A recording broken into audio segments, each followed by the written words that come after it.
Okay, we had a great question. Excellent, Bruce. We had a great question last time during the discussion that I've actually been thinking about and then thinking about thoughts related to it and then thoughts related to that and so forth and different angles to take to explain a whole number of things. And the question I posted, it's on my screen. Let me, um,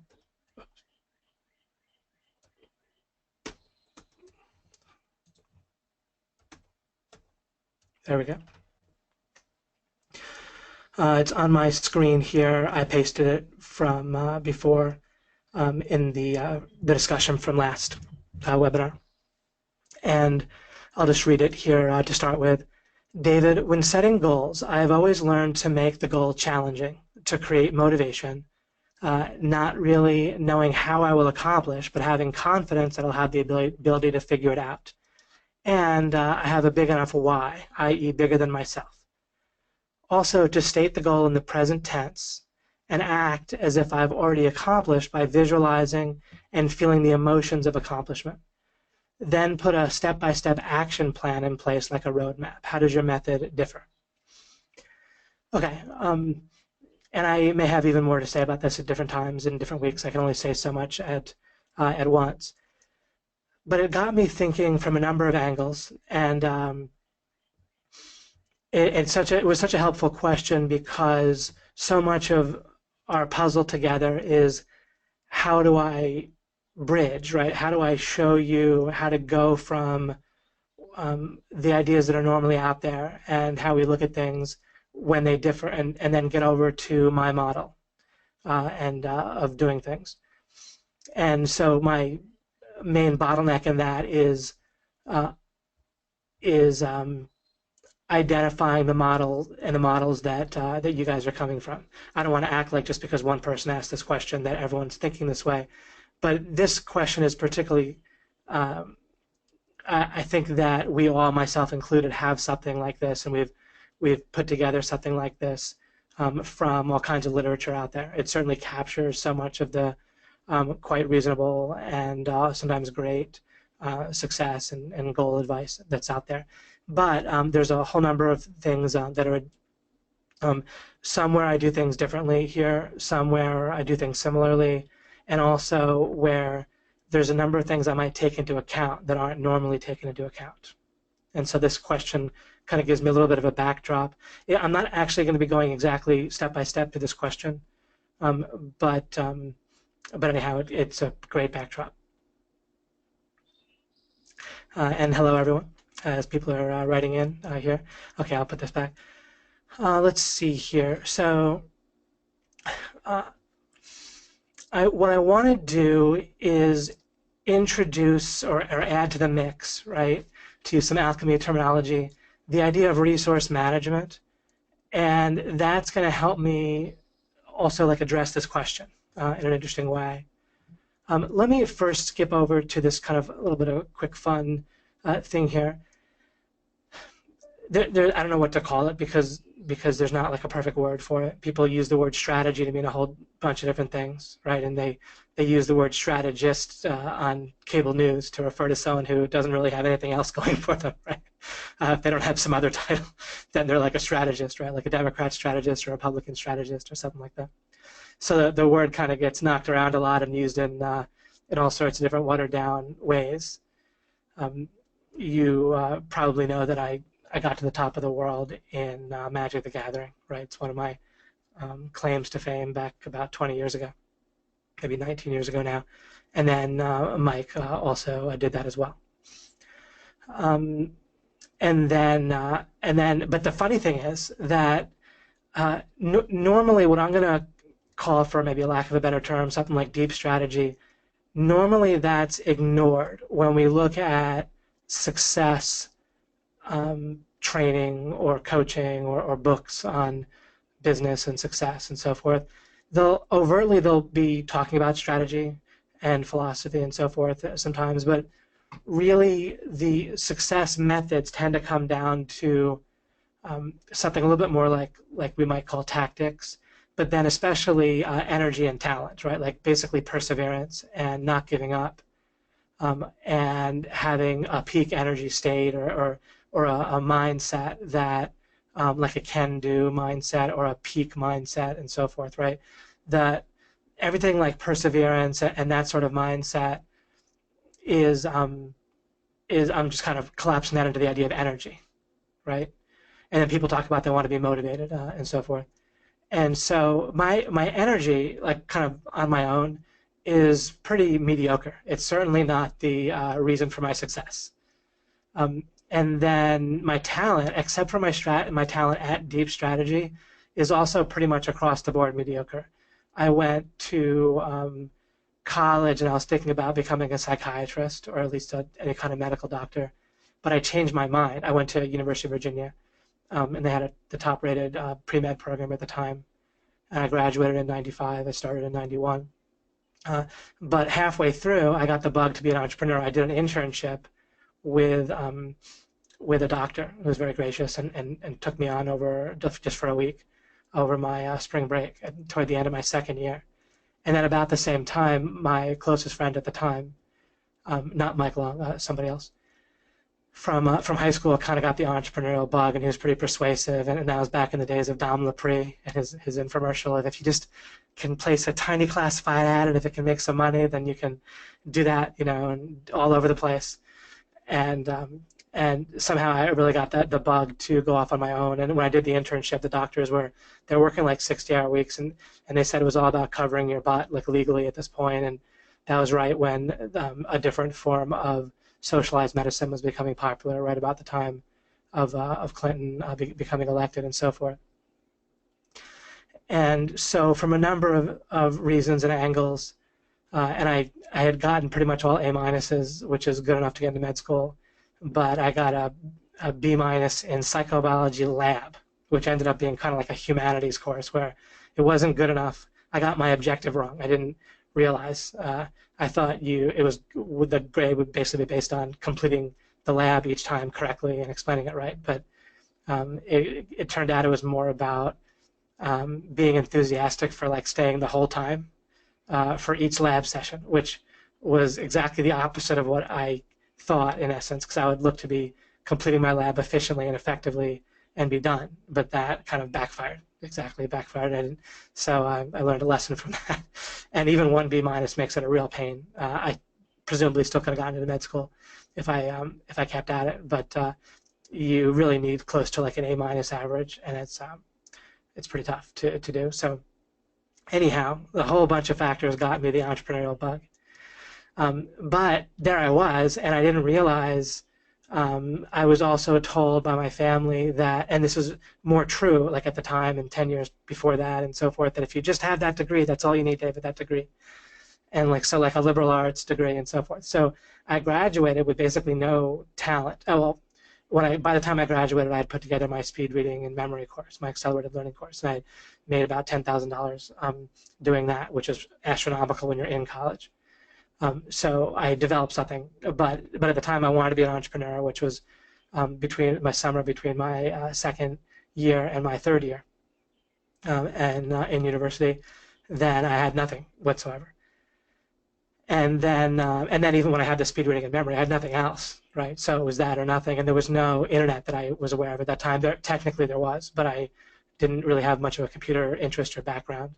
People that had just happened to get really into computers when they were around when I was in high school, and when they were like, if when I was in high school I'd had a bug for computers, which I didn't, then that would have been super.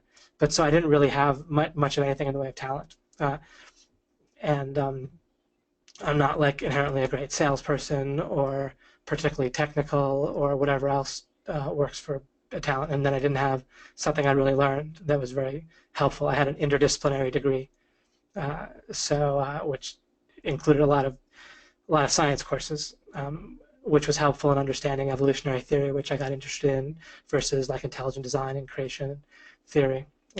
But it wasn't something that anyone really wanted to pay for. For someone to pay for it, you have to get a PhD in science, or else go to med school, right? So with and then it kind of stayed that way, where I didn't really have a lot of talent, although there was something I kind of parlayed eventually. which had to do with how learning and how the mind really works. So I guess that's something. But mainly it's been this deep strategy, and the even trying to figure out how the mind works, it's the same type of deep strategy as I'll get into here. So it's really been my whole angle, and it's crazy because I'm always in awe of even outsourcers that I work with, but for sure the coaches and Mike Long, and then the coaches for OMG. Their talent kind of awes me. I feel like it's so far past mine. I'm not like being self-defacing. I'm quite confident in my ability with this kind of deep strategy. But other than that, I mean, I just seeing what they do and what they accomplish is pretty amazing. And then I mentioned I had the one Rolls Royce. I actually temporarily have two because I have a lease still on the previous one for several more months. So I had this one, which recently some people were talking about having a Wraith like in our general niche, but there's a Rolls Royce Wraith. So this is the car I've been driving for the past year past year or so. Here's the inside. Cotton took this picture here. It's pretty cool. It has this like starlight headliner on it. And then now this is on a lease, but then I paid off and I own the convertible, which came out. And this is kind of a picture of the inside of my particular convertible from the PDF from when I designed it. It's pretty nifty. Arguably one of the best looking cars on the road really these days. So with basically no talent except for what I'm sharing with you in Alchemy, pretty much purely with Alchemy and everything I'm showing you already and what I'll be showing you, then I did all this without really. And so you, with whatever talent you have, which is almost certainly going to be significantly more than mine, then you're going to be in terrific shape. But it also means there's a certain angle on strategy that I take that, and one of the reasons it's so effective is kind of ironic, is that it looks wrong generally, right? And I've touched on this when I've talked about like foundationalism, and I'll continue to touch on that today. Your brain is all wired to, and the way it works is to kind of create a foundation out of thin air, out of nothing, out of like triangulating, out of the inputs it gets. And in order for you to move forward and survive and so forth, and it specifically doesn't want you to look down, right? You know how if you're climbing climbing up somewhere high, right, or walking on like a trellis somewhere high, what do they tell you? Don't look down, right? And so that's kind of how your brain is it's telling you not to look down, unless there's a certain rewiring that we're looking to do in Alchemy that I've done for myself, where that'll start to work in your favor rather than against you, where your brain will where it'll all be okay. It won't be a struggle all the time to think foundationally and with deep strategy. But until and unless you do that, and it doesn't generally happen, what'll pass for strategy is either tactics or what people will do is they'll get outside of one box, or they'll climb down from one local mountain peak and then get onto a higher one, but then they generally won't really generalize that and say, oh wow, what else could be out? To some degree, people will say what else can be out there, but there's some way that people will stop digging and looking for another and better peak or foundation, and they'll get to where they just want to kind of make what seems like forward progress and not look down anymore.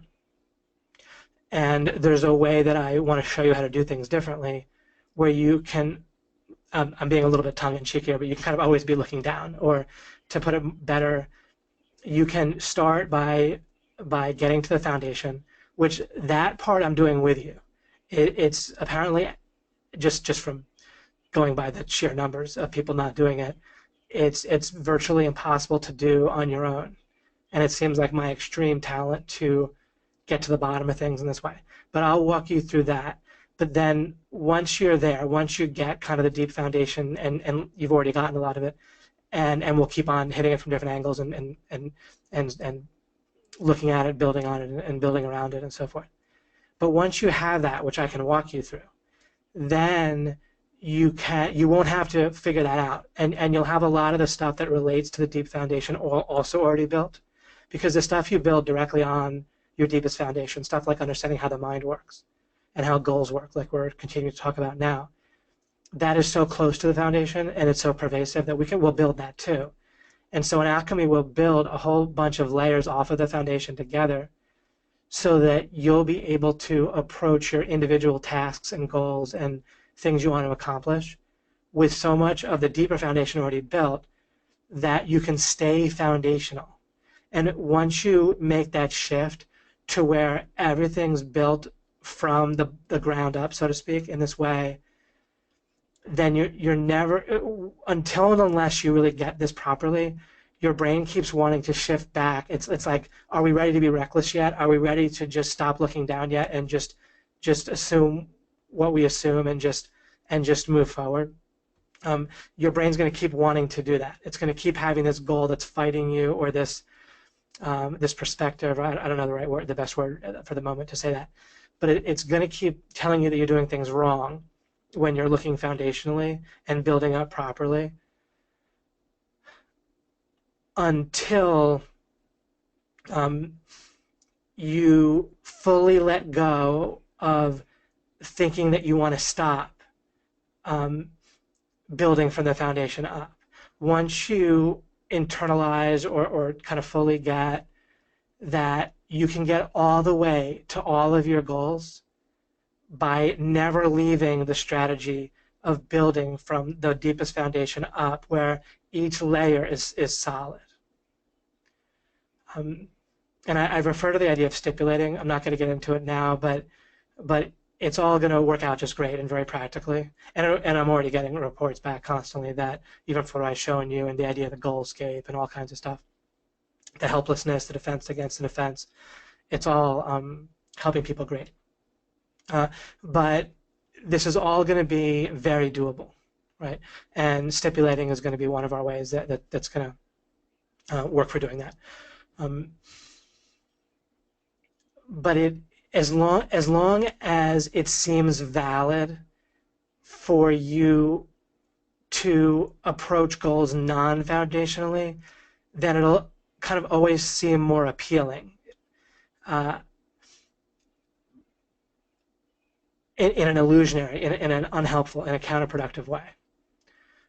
Once we see that it's invalid, and that's part of what I mean about bridging, is I need to help you or help explain and communicate to you how certain ideas that are so pervasive and common, like this idea that our brain gives us where we already have a foundation, don't look down, let's just move forward, and be comfortable with certain assumptions and get agitated if someone starts to dig into our core beliefs and core assumptions. That has to be understood by you to be totally invalid in order for you to stick with the right method only. And again, I can testify to you that I've gotten where I've gotten, and I have these cars as like extra, right? I didn't mess with my stable base. I have my whole financial life planned out as a stable base reasonably, not step by step, just with a very simple outline, right? X amount of money to get to 60, and then a guaranteed income after I'm 60. Very simple. So that's all in place too.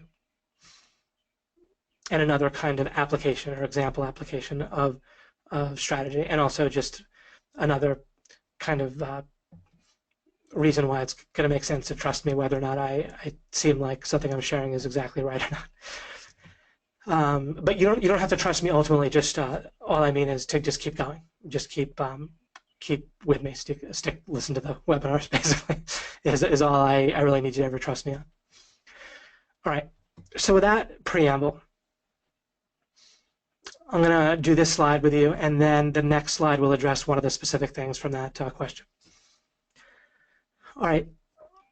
So what I wrote on this slide is life as resource management, or even if you just take the life as, if we very close to the foundation of understanding life is you can look at it as a resource management game. Also, I could have crossed out life, or you can make a note for yourself, and we can also look at strategy as resource management. Resource management can kind of fully cover or be one kind of full angle on what strategy comes down to. And just once I show you how explain what I mean, and it might already be self-evident, but this will be one of those alchemy moments or alchemy building blocks where it'll clear up just by looking at that question that I posted in the beginning, from the not even from the lens, but when you're standing on the foundation of the idea of resource management, then a lot more will become clear. All right. The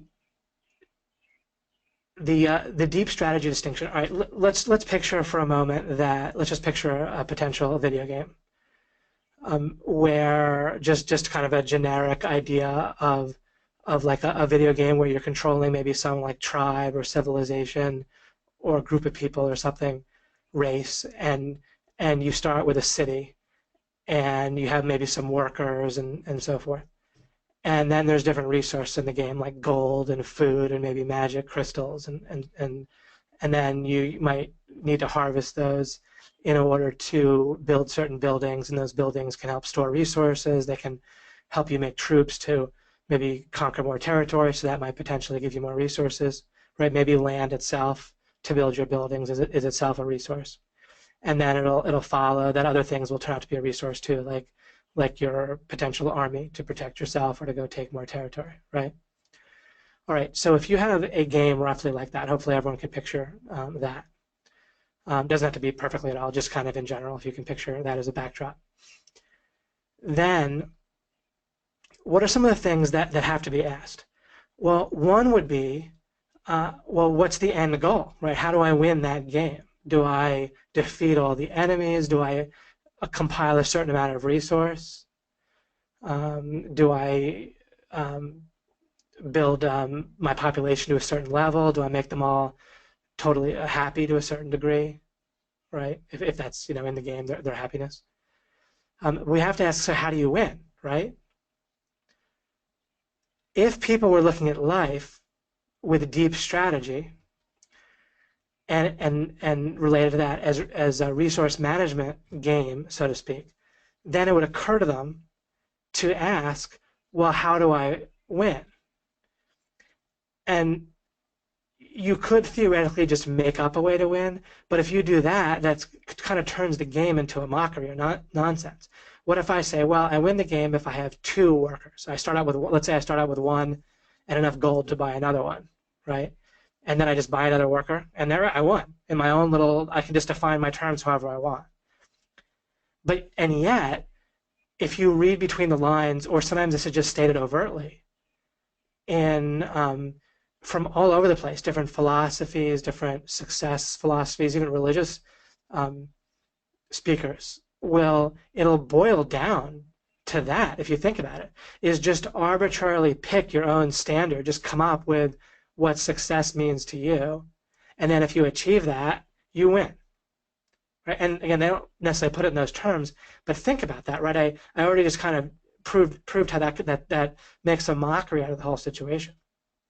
If that was the case, just declare yourself a winner right now, right? If you have 5 fingers, you win. Be happy for the rest of your life. Ecstatically happy based on the fact you have 5 fingers. What's the difference between that and saying, well, if I can just make the world a better place, right? Because then you can, that's arbitrary too. You can just define that however the heck you want, right? If I, contribute to the building of electric cars, right? Electric cars is great. I have no issue with any number of ways to make the world better. But if we just declare that we've won, that the objective is to make the world better, and then we just make up our own standard for what the heck that means, right? Or people say, well, of course, one of the and 7 Habits of Highly Effective People, the book is a great book. Never cutting it down or anything like that. It helped me tremendously. But one of the chapters is begin with the end in mind, right? Like think about, all right, you died and people are eulogizing you, and what are they saying about you, and what do you want them to say? But if you do that exercise, you're just going to be doing what I just showed is ultimately nonsensical, is you just come up with your own standard of what defines winning. And that doesn't really make any sense. And if it did make sense, then why aren't you ecstatically happy every moment? If you can just come up with your own standard, if there's nothing objective about why we're here and what we're trying to accomplish, than just do the 5 figures. One speaker who I respect a lot, but they said, like, one guy said, well, I wake up each day, and as long as I'm not 6 feet under, if I'm above ground, I'm still alive, then that's great. I'm happy. But ultimately, we just can't live that way. Like the reality is, neither that teacher, that guru that said that, nor anyone else is just ecstatically happy all the time, right? And if that worked, then they would be, right? So we can't just come up with our own standard. And yet again, literally everywhere, that's what's going to be between the lines. Even from the question, that's going to be between the lines in this question. When setting goals, I've always learned to make the goal challenging to create motivation, right? And so forth. Oh, well, let me finish at least this sentence. Not really knowing how I will accomplish, but having confidence that I have the ability to figure it out. And I have a big enough why, bigger than myself. Well, it's a little bit like one of the things I thought of as I was thinking about how to explain this point is about how people these days, if you ask people if they trust the news, the media, then virtually everyone will say no, right? Like 90+% of people or so will say like no these days. But the media is still extremely powerful for deciding how people think. And one of the ways is just inherently they kind of decide, for people that are looking at the media at all, what's important and what isn't, right? And so they end up defining the conversation in a way that you can reject on the surface everything they're saying, but still be very strongly influenced by some deeper implications of what they're covering, what they're not covering, what questions they're asking, right? And so forth. Similarly, within this question is ignoring completely the idea of figuring out what actually the bottom line goal needs to be in life. What's the foundation? But that's the first question you'd obviously ask in any resource management game, wouldn't it? It would just be ridiculous to not ask that question. And yet people don't ask it in life, or they do, but their answer is always some form of you come up with your own. Perhaps an exception to that, I'm just thinking about this as I'm talking here, is, well, like choose to have a relationship with God, right? But then that kind of just kicks the in practice, and I think that's an immensely important decision. And I to the extent that I actually talk about it in Alchemy and devoted a whole webinar, and I'll talk about it more. I'll probably do it specific and maybe separate, or maybe just much later in the series after I cover other things. But I'll continue with the idea of knowing that God exists. And the more we accept this, I understand this idea of foundationalism, the more it begins to make sense why, if we look at life as a resource management game, then questions like, well, does God exist, and what's the basic nature of God, or what's the nature of God? It starts to become a very important or potentially important question, just again from a resource management point of view. It only is unimportant if you're not thinking of life as a resource management issue. In other words, if you're not thinking of life strategically. A tactician is trying to make the best do with kind of the assumptions and resource in the playing field they're put on. That's tactics. The battlefield is pretty much defined. The weapons are already defined mostly. And then you're trying to do the best you can with that. When you're doing tactics, you're not looking down. You're not looking behind you, so to speak. You're kind of in the moment, or with just a certain amount of defined planning. You're trying to maximize within a box. Deep strategy is when you're done with boxes, or unless you are assured of victory within the box you're in, you're looking for some other way.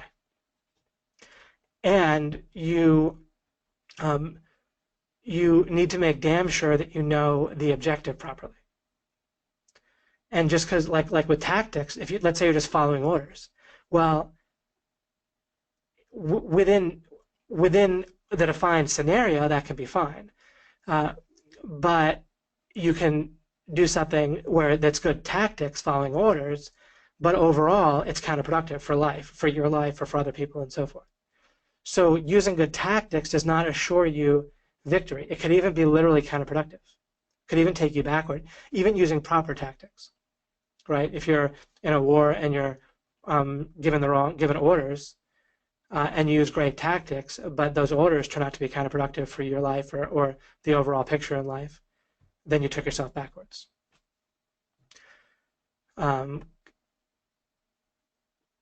Could be the same thing when you're trying to make money. It could be the same thing where you could be using great tactics to get a girl to hop into bed with you, but that could be totally counterproductive for having the relationship that you really want, right?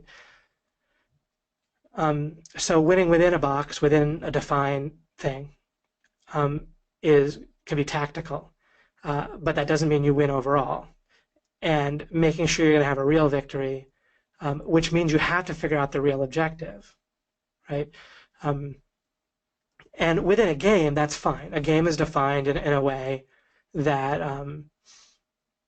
that you figure out the objective for the game. But then in life, it's necessarily true that people can't be approaching it strategically. They're only approaching it tactically, unless they've defined the right end goal, which we've covered many times.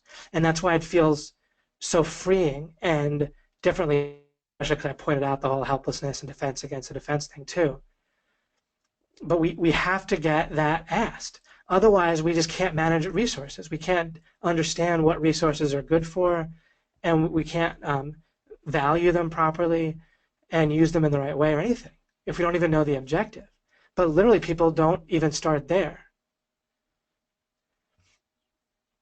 So there's a way that people must not be acting strategically. Oh, I mentioned on the relationship with God thing, but then in practice, so I fully agree with that statement about the critical thing is to have the right relationship with God. But in practice, where does that end up? We still define that, right? That isn't self-explanatory. And so then people come up with their own standards on what it means to have a relationship with God, right? Once again, we need to figure out if we really care about God and care about our relationship with God, then we need to care enough to understand God, which means we need to understand, once again, about God. We need to understand about what's going on fundamentally. And let me remind you, or if you haven't seen it, it might be the first time you're hearing it. When we understand how it works with God, God's actually always aware of everybody's consciousness field. And consciousness field is not a mysterious or new age word. It's just what you're aware of, all right? What you're experiencing, how you feel, what you're seeing visually with your senses, externally, internally, and so forth in the moment. God's aware of how everyone feels, meaning that if anyone's in pain emotionally or physically, God feels that. God has to suffer. So that's a pretty important thing to understand. I give that to you as an example of if someone hasn't figured that out in a clear, distinct way, and generally people aren't really aware of that, then how is it that they're being strategic in the way of, well, if you love God, their love would be very limited because they're not even trying to understand really about what's going on. And if someone's really seeking, excellent, and they just haven't figured it out yet, great. And none of this is to be critical. I'm just talking about ideas here. Never, ever should anything I say be interpreted as judging a person morally in general. I could be judging a particular idea or action, which is based on acting on an idea, as moral or correct or not. If it can be judged as such, if foundationally we can show how it's wrong or right. We have to be able to judge ideas, and we have to be able to decide what we're going to do, and so forth. But we never know enough to judge somebody else overall morally, because we don't know where they're coming from. We don't know how hard they, we don't know where they're starting from, basically. And we all have plenty to go to figure things out, myself included, of course. And I've been figuring things out, and I figured out a bazillion things that I had wrong over the last 20 years or so. And I'm still going.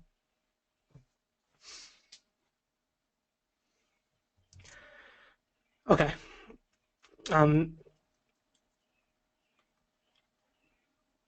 As a kind of parallel or aside here, the critical thing I'm going to constantly need to do for you is show you how the kind of normal or alternative way of doing things, opposite what I'm showing you, can't be right.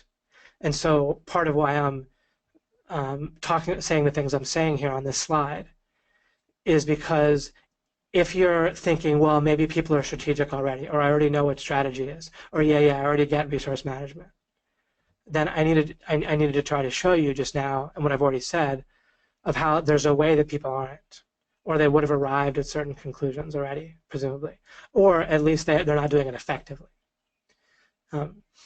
So we need to figure out the end goal, and the only end goal that's foundational is the one, right? Is no more bad, max happiness in the sense of no more bad, no more contradictions for everybody.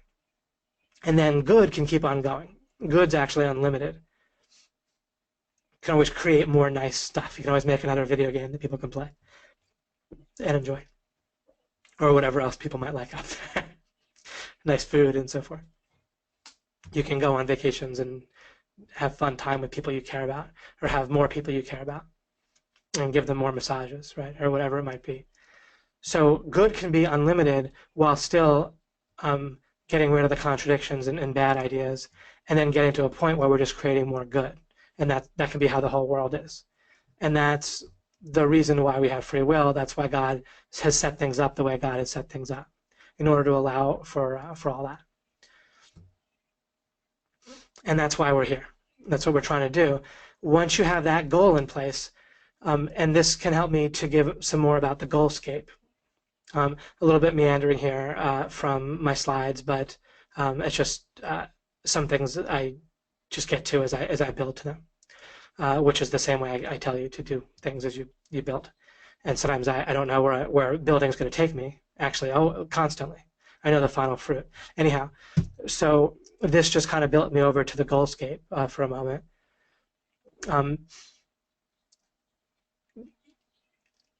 It might not be immediately obvious, to say the least, that goals are necessary for anything else to have meaning, to learn.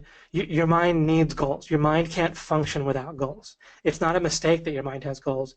It needs them. It can't process anything otherwise. Goals give meaning. Even to literally, it can't see, basically, without goals. Like even visually, it can't really make sense out of the world. And so you need to be like standing on some goal in order, and your mind does as well, to go to the next step, to see, to think, to make meaning out of anything.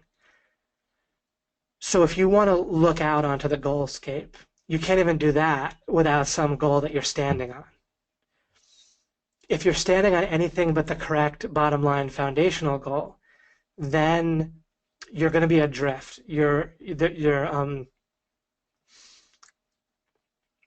don't yet know. I actually plan to come back to this in a future webinar and explain this even better. But there's something about me saying this that I think will be helpful for you. If you're trying to stand on a different goal that isn't inherently foundational, like I just want to have my family prosper, or I want to make a certain amount of money, or I just want to be happy, but you haven't really figured out what that means. If it's blurry, then your mind can then define it however it wants to. And your mind will basically end up running the show if you don't figure out how to get the foundation correct. That's why I need to explain this stuff to you in this way. I need to cover these ideas in order to teach you how to make a lot of money with consulting. My whole advantage is built on standing in the right place and building up from there. Then I understand how to look at goals. I understand how to be calm and confident, not frustrated. I understand how not to go on tilt and go off on people. And I understand what other people are going through and how they're processing things.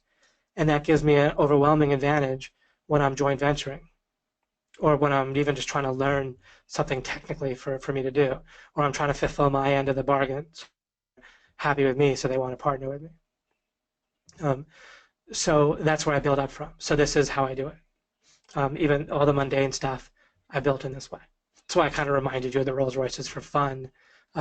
Is, again, I built there this exact way. And there's no other way I can get there besides the way I'm building for you. I mean, of course, I might be able to put my slides in a different order, but I mean, these foundational ideas are the only way. They are the only way to do deep strategy, which is the only way to do strategy. You either win before you start, or you're not going to be guaranteed to win. There isn't a success formula outside of this one that's going to guarantee your success. The traditional success formulas, what they'll do, including even my own shortcut that I gave you, the success formula shortcut. I think that's even the literal name of the video in the 2013 series. But I might have the wording slightly off of that, but it's easy to identify. And I even plan to touch on it in the next slide, where I talk about like the idea of that's mentioned in the question about why a challenge. So I have a similar but different take on the making the goal challenging. But okay, so perseverance, having a goal bigger than yourself, believing the impossible, also all sorts of things. Those will expand you out of your current box, and as long as the expansion that the success mindset, positive thinking, belief, having more sense of motivation, being in more of a peak state, as long as that's going to take you out of your box into a bigger box, and maybe into 2 or 3 bigger boxes removed. As long as success can be achieved within that expansion, then the formula will work. But there's all sorts of times when the success actually won't be achieved, even 2 or 3 boxes removed. And that's where alchemy comes in. Is I'm trying to get you out of all the boxes, so you're standing on the actual foundation, and then all actual possibilities. Some things are impossibilities. Some things are literal contradictions where they're impossibilities. But possibilities are differently open to you. People are restricting themselves and also hedging their bets and also having multiple conflicting goals, right? That really deep goal that I plan to have a whole webinar on soon, and maybe multiple ones, because whatever it takes to get rid of the thing about the self-image and already being right, already being smart,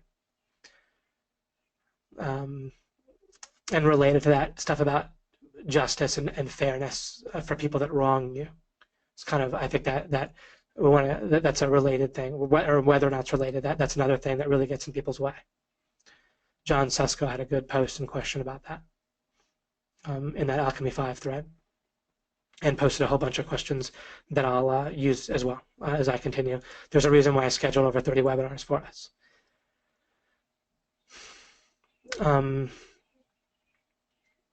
But I was saying that that self-image goal about already being right and already being smart and already being good, all the success literature, it doesn't deal with that well enough. Separately, as I was talking about the Goalscape just now and how you need to stand on some goal, you also, so if you stand on any other goal besides the correct one about max happiness, or however you want to phrase it, but it's all, it means one thing, then it's arbitrary, and your mind's going to take over, and you're not going to get to where you need to go. And it's going to take over with its default functioning that only wants to go forward, basically. And you're going to be locked out of all sorts of options, and you're going to have all sorts of things get in your way, especially this self-image thing. The other approach that sometimes is tried to be taken with some success philosophies, or just philosophies, but every philosophy is basically a success philosophy, right? If you think about it, then is the idea of detaching from all of it and just being the observer, or some sort of thing like that, having like pure awareness. So it's phrased in different ways, but that's why I said you need to have some goal. You cannot have like pure awareness without having some goal that you're dealing with. Nothing has meaning. And then if we look at from this idea of resource management, think about your pure awareness. You're just the observer. You're totally detached from all goals. And now you're trying to do resource management. You can't. Because resources, by logic, everything has no meaning. Resources have no meaning. They have no value. Nothing can have value if you're just the observer, if you're detached from all right and wrong, all goals. It can feel relaxing for a moment, but you can't get anywhere from there ultimately, and you can't live that way. So there actually needs to be a goal. There needs to be one goal, fundamentally, that you're standing on. And then you look out in the goalscape. Everything else is more like a strategic objective, and it's more like a stipulative or inherently potentially temporary strategic objective. Every other thing that we think of as goals, again, we can kind of rename into a strategic objective or strategic goal or whatever. Because you are being strategic in a deep way. Deep strategy starts with standing in the right place, figuring out what the heck the objective is, and then it's all resource management at that point. But now let's go back to that computer game.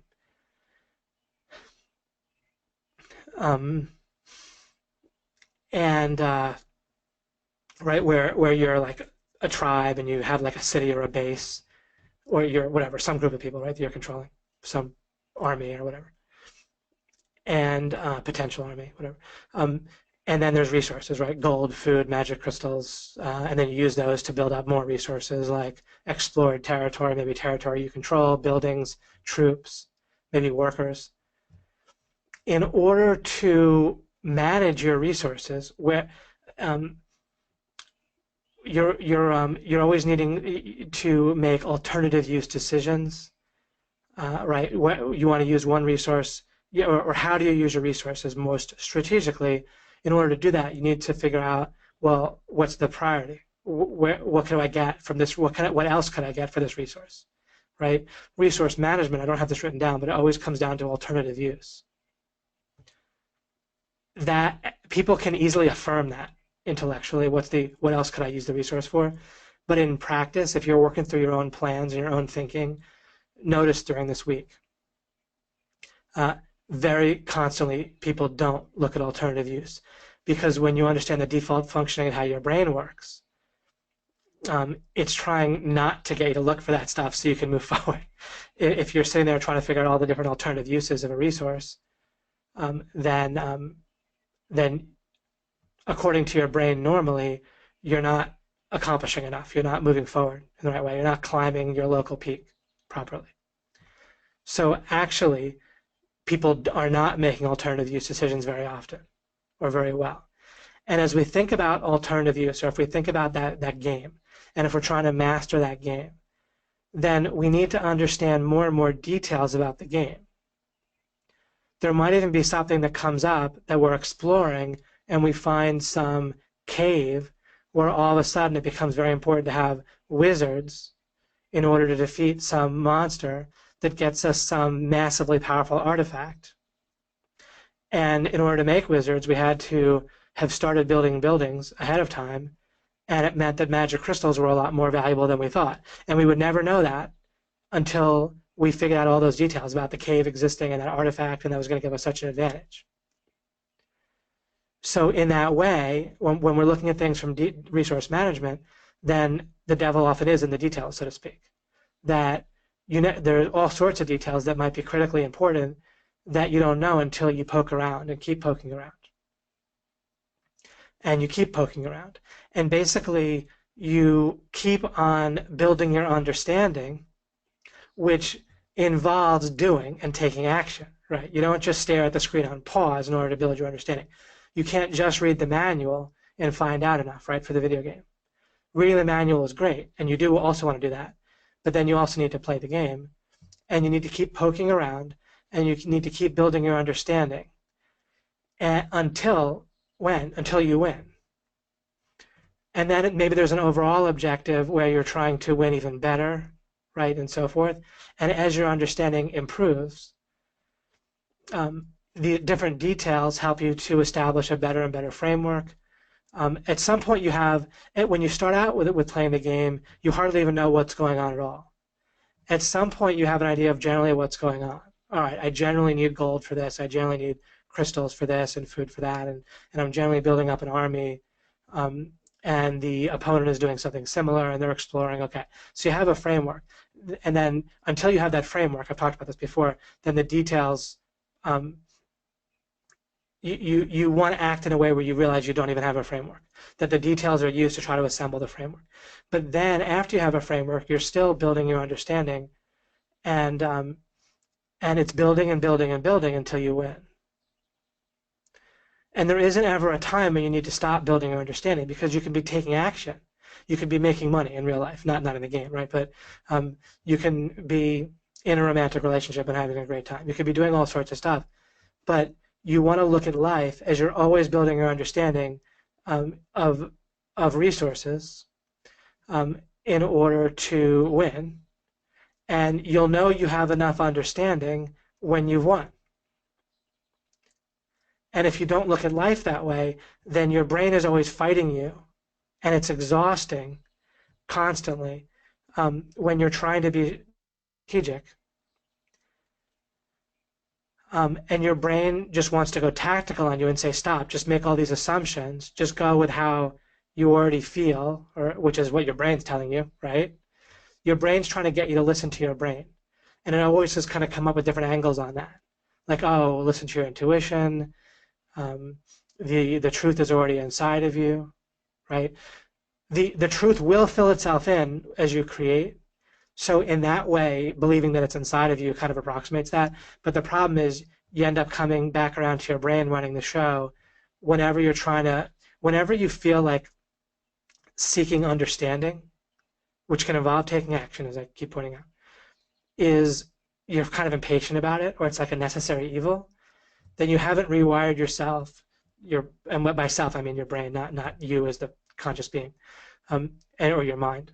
You haven't rewired it enough. You haven't made it distinct enough that the tactical way is invalid, and distinct enough about the standing on the right goal. And then but as that becomes more distinct, as you can see how it's invalid to stand anywhere, and invalid in a way that just counterproductive, just pointless. And this is how you end up getting the control you want over your mind and over others. I would never call it control, but you're creating win-win-wins with yourself and other people through understanding what they want, what they really want, what's better, what's ultimately better for them and everything, plus what they think they want, plus what's going to be a win for you, a win-win-win. Then you get the effect of what you're looking for control over others, but in a way that is more effective by far. And you never need to be frustrated, because no one could stop you from seeking and building understanding in this way. And you can further, I'm going to keep on looking at different angles on what I mean by seeking understanding and building understanding. But this resource management thing is a major new angle that you can look at it from. Because if you're understanding more about resources, and then you understand there's more resources than you thought too. But some of the pretty obvious resources, that's why God might be a resource, right? In some way, prayer. Or there might be resources that are that we wouldn't think of if we understand that God exists, that we would incorrectly call supernatural, right? If God exists, God is kind of more natural than anything else, if you think of it that way, right? So God's completely natural if God exists, rather than starting with like nature and kind of worshiping that by accident. But anyhow, there might be a whole bunch of resources related to God and prayer or spiritual gifts we might have and so forth that might be an important part of the puzzle. Or it might just help us figure out other resources. But it's certainly a clearly valid place to poke and to try to understand about once we look at life as resource management. Other things, another one that's obvious is stuff like goal and the mind, right? Goals, the idea of goals, the idea of the mind, and how it works. Pretty obviously, that's one of the places that we want to have a deep and comprehensive understanding, because it's fairly obvious, just even, just from a quick glance, that there's all sorts of potential resources have to do with our mind and our thoughts and and so forth, right? And then goals, right, are pretty clearly intertwined with all that. So that's why I'm talking about this and why I've focused on it for so long, in decades, understanding goals and the mind better and better, is because from a resource management point of view, it's just clearly a big deal. And then I wrote these two things here that are kind of different ways of saying the same thing. And basically the answer is to this is if we're just in a rush, right? So we don't want to be in a rush ever. But if we are, then we need to say, all right, I'm going to stipulate that the way the foundation seems to be, the parameters, the goal that I think I need to do by this deadline, I'm going to stipulate that's correct. Stipulating is different than assuming. I'm not assuming it's true. I'm just saying I'm going to act as if it's true for now. And then we just operate within the box that we're in if we're in a rush, right? If there's a time limit, then you can't just be poking around to bigger and bigger boxes.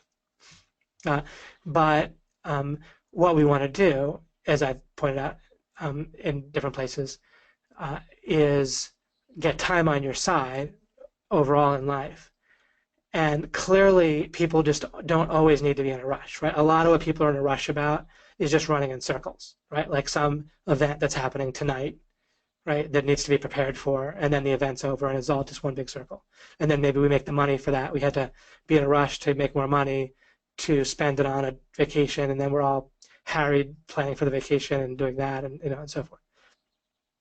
So we can declutter and create the time, the space, the mental space, the creativity to not have to ignore the greater context and not just have to be a tactician, or we can be a deep strategist. And again, I testify to you that this is how I've gotten the results that I've gotten without other talent and without a lot of energy.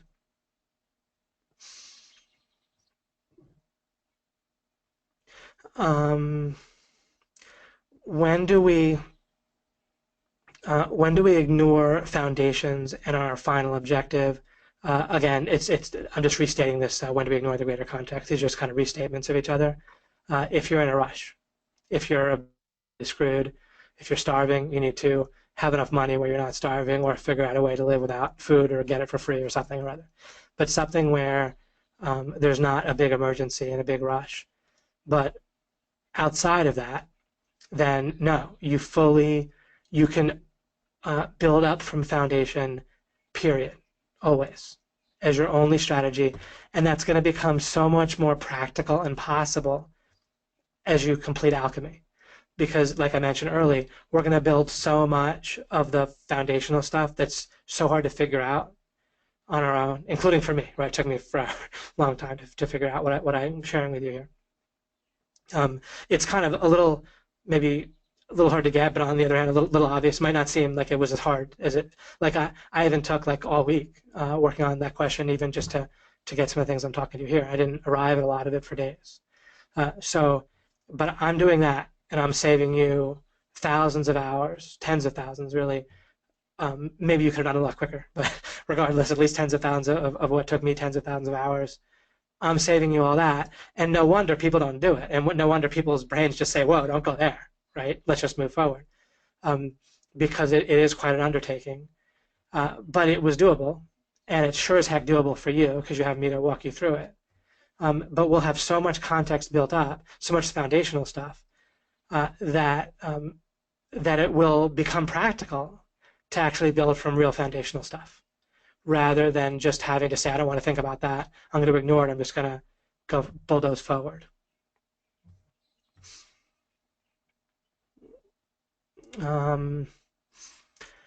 Okay, I will cover this, get into this next slide here, and then I'll go into the discussion portion of our program. It's funny, every webinar, and I suspected this might, I don't know if it'll ever go on the downswing with this, but it's like every webinar, I feel like there's more things for us to talk about rather than less. But that's, again, why I scheduled lots of time for us to spend together. I think I'm with all the things that I pointed out on this webinar. So, we have to say something rather than something else. There's no alternative use. If I cover one thing, I don't cover something else, but we have the time to cover all kinds of great stuff during this whole time. All right, let's take a look. I'll refer back to the question here. David, when setting goals, I've always learned to make the goal challenging to create motivation. Not really knowing how I'll accomplish it, but having the confidence that I have the ability to figure it out, and I want to have a big enough why, bigger than myself. Also, to state the goal in present tense and act as if I've already accomplished by visualizing and feeling the emotions of accomplishment. Okay, I'm not going to talk much about the step-by-step action plan right now, although I inherently did. If you think about what I've talked about, my step-by-step action plan has to do with building out my understanding foundationally until the result gets achieved, or until I can just reach out and it's so obvious, just zoom to my result, right? There's the roadmap just kind of reveals itself so clearly that I just walk over to it.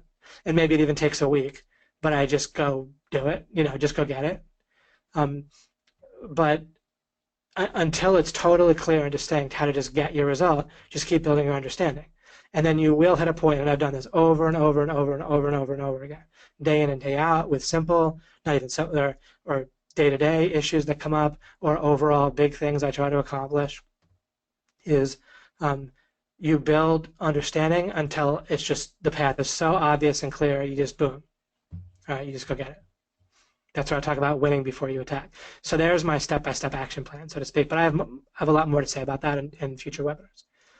But for this slide and for this webinar, I want to make one kind of major point about this idea of let's look at the main points. Challenging to create motivation, not really knowing how I'll accomplish it, but having confidence that I have the ability to figure it out. And I have a big enough why, bigger than myself. Also, I'm stating the goal in present tense.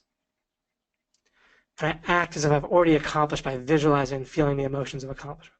Okay. So in my results formula shortcut, I talk about something called creative tension that you do want to build. You do want to get a lot of what that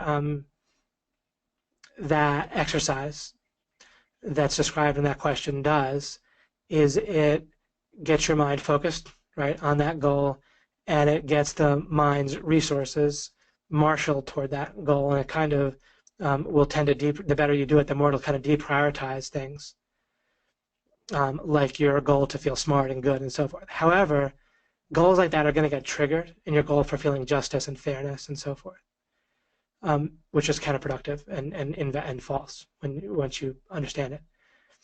This question, the way it's phrased, ignored, I know I a little bit mentioned this before, but I need to point this out. It ignores things like that. They're going to get in your way.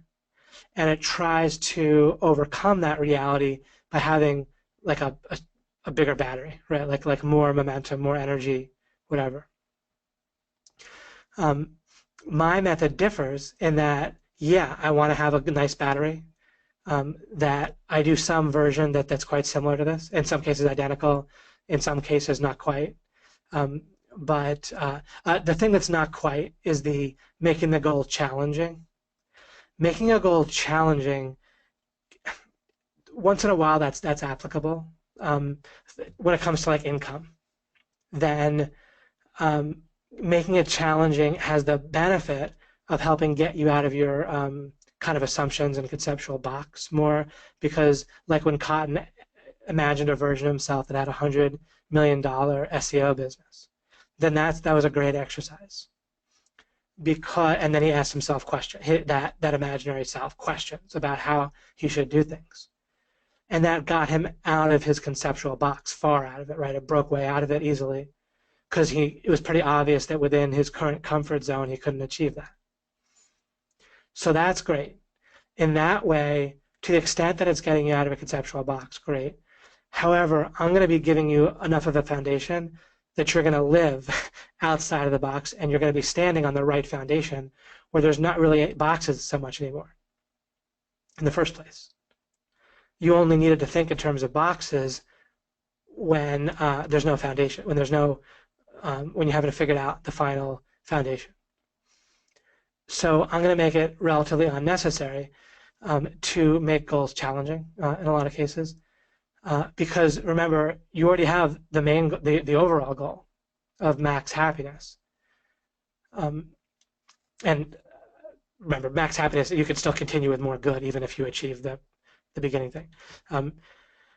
But when you have that, then everything else becomes a strategic objective, and then you more want to identify the right strategic objective rather than just trying to make one challenging. And you can even still ask yourself questions. If I had already achieved that objective, what would the world look like? Or I'm talking to myself as having already achieved my objective, and what advice would I give myself? That's valid in my model or in this model or whatever. So that remains valid. But the goal challenging can be misleading. It can also double as just this would be observed if everyone, like I point out, has this counterproductive additional goal that's always kind of jumping up and interfering, which is our goal for our to reinforce our existing self-image.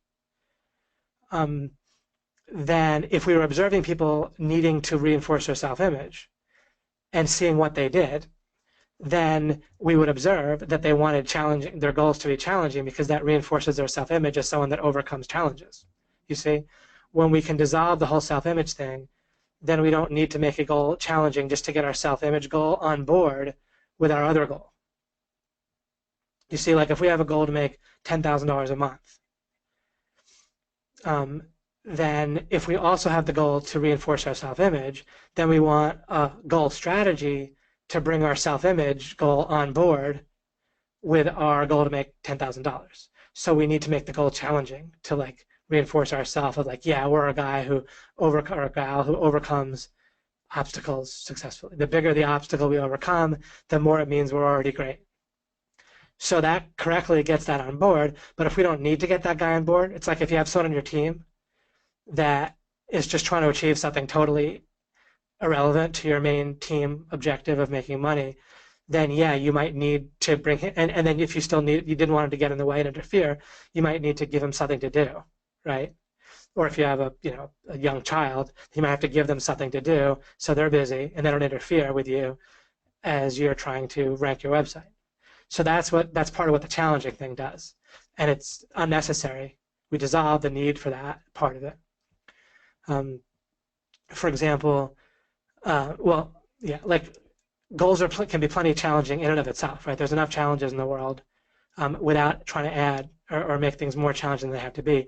I rather like let's suppose you're a black ops operative, and you're trying to rescue some hostages. You don't need to find a way to make the goal even more challenging, right? You just want to get those hostages rescued.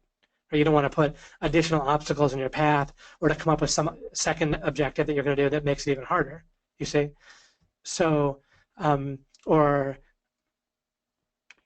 we had an issue come up where our son was, who was 3 at the time, he would like to walk to like Walmart, which is pretty close by.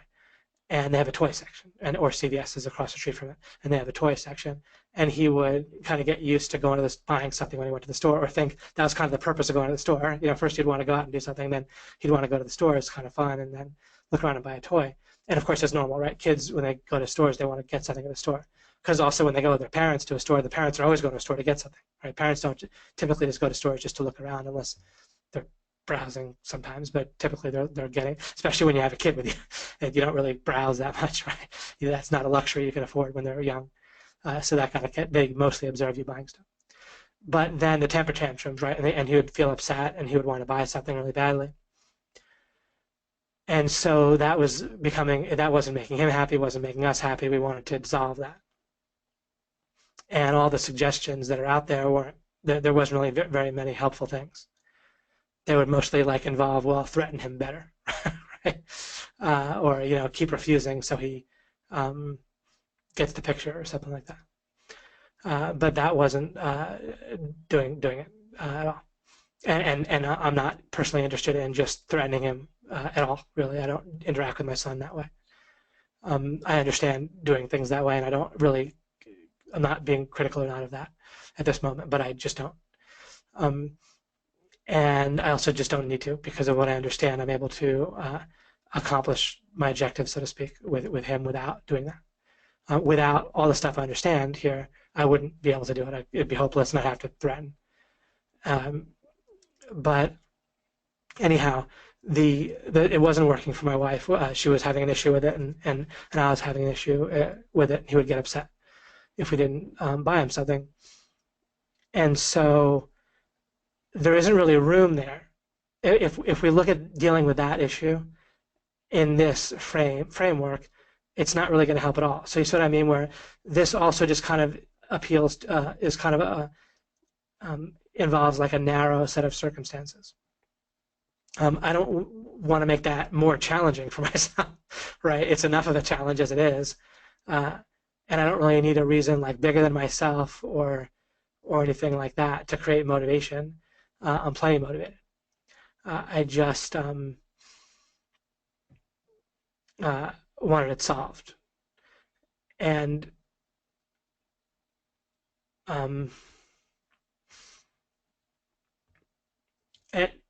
I mainly brought that up just to illustrate that a lot of goals, like the goal to have that issue go away, it doesn't really apply to try to make it more challenging. And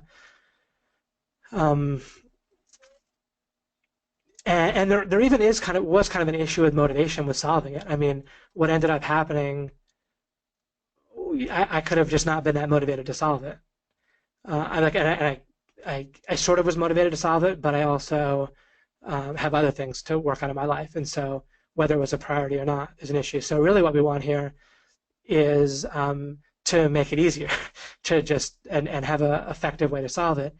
There's something I understand, which I've shared with you, which by understanding the issue of helplessness, right, and that's just unbelievably important. Figuring that out is really what makes this session of alchemy differently possible.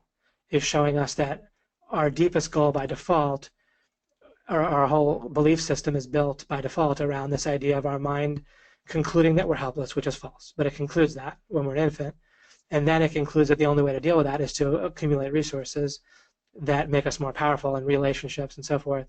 And then on top of that, it has the defense against the defense, which is the real issue, where we can't even acknowledge that we're inherently assume we're helpless. We need to want to believe that we're powerful. Once I see that, then I understand that what needs to happen is the solution has to involve a temper tantrum comes from this place of feeling helpless, like there's no root. And so I successfully solved this issue, which is a real, problem. And all the solutions weren't really out there. We did look at places that gave advice, and none of them were effective really for this.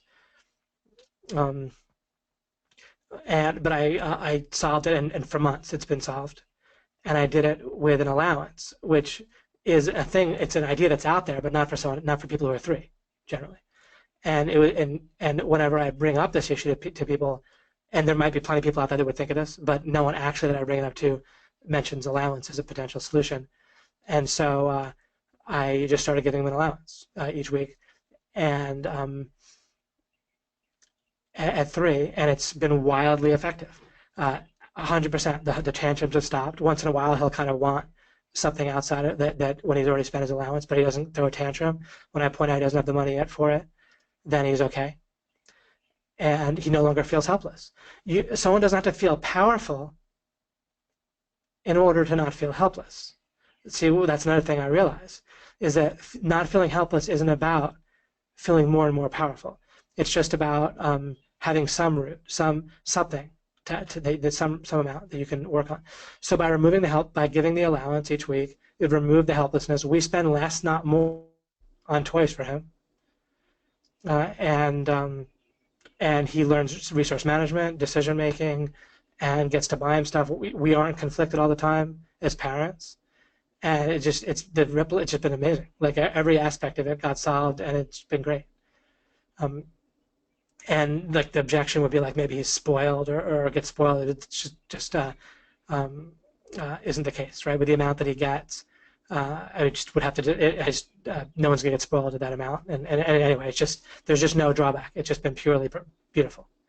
And that came from decades of figuring out what the heck is going on.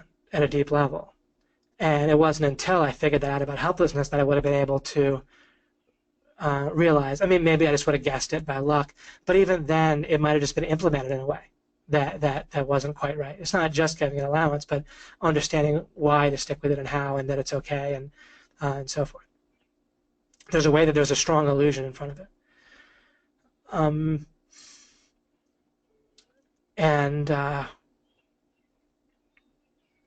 And so it was that foundational approach that ultimately did it. Now, but back to this why a challenge, creative tension. So we don't want to do a challenge just to feed into our self-image goal. That might still help us until we dissolve that, but I'll work on us dissolving that quite soon and strongly, and really make sure we nail that together. And that in and of itself is going to free you up massively in terms of your goals. Now, creative tension is helpful. Creative tension is created by you do want to imagine whatever goal you want to imagine what the world would look like after that goal was achieved or after that problem was solved, right? Strategic objectives and problem solving, I think they boil down to the same thing. I'll think about that a little bit more to think if there's any nuances, difference. But one way or the other, your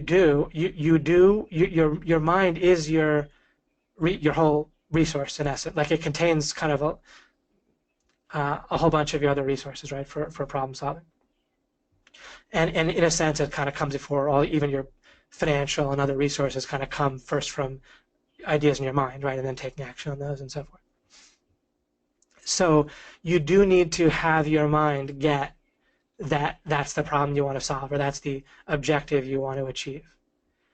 And doing this also makes sure that is a strategic objective that you do in fact want to go after, because there's a few different things going on.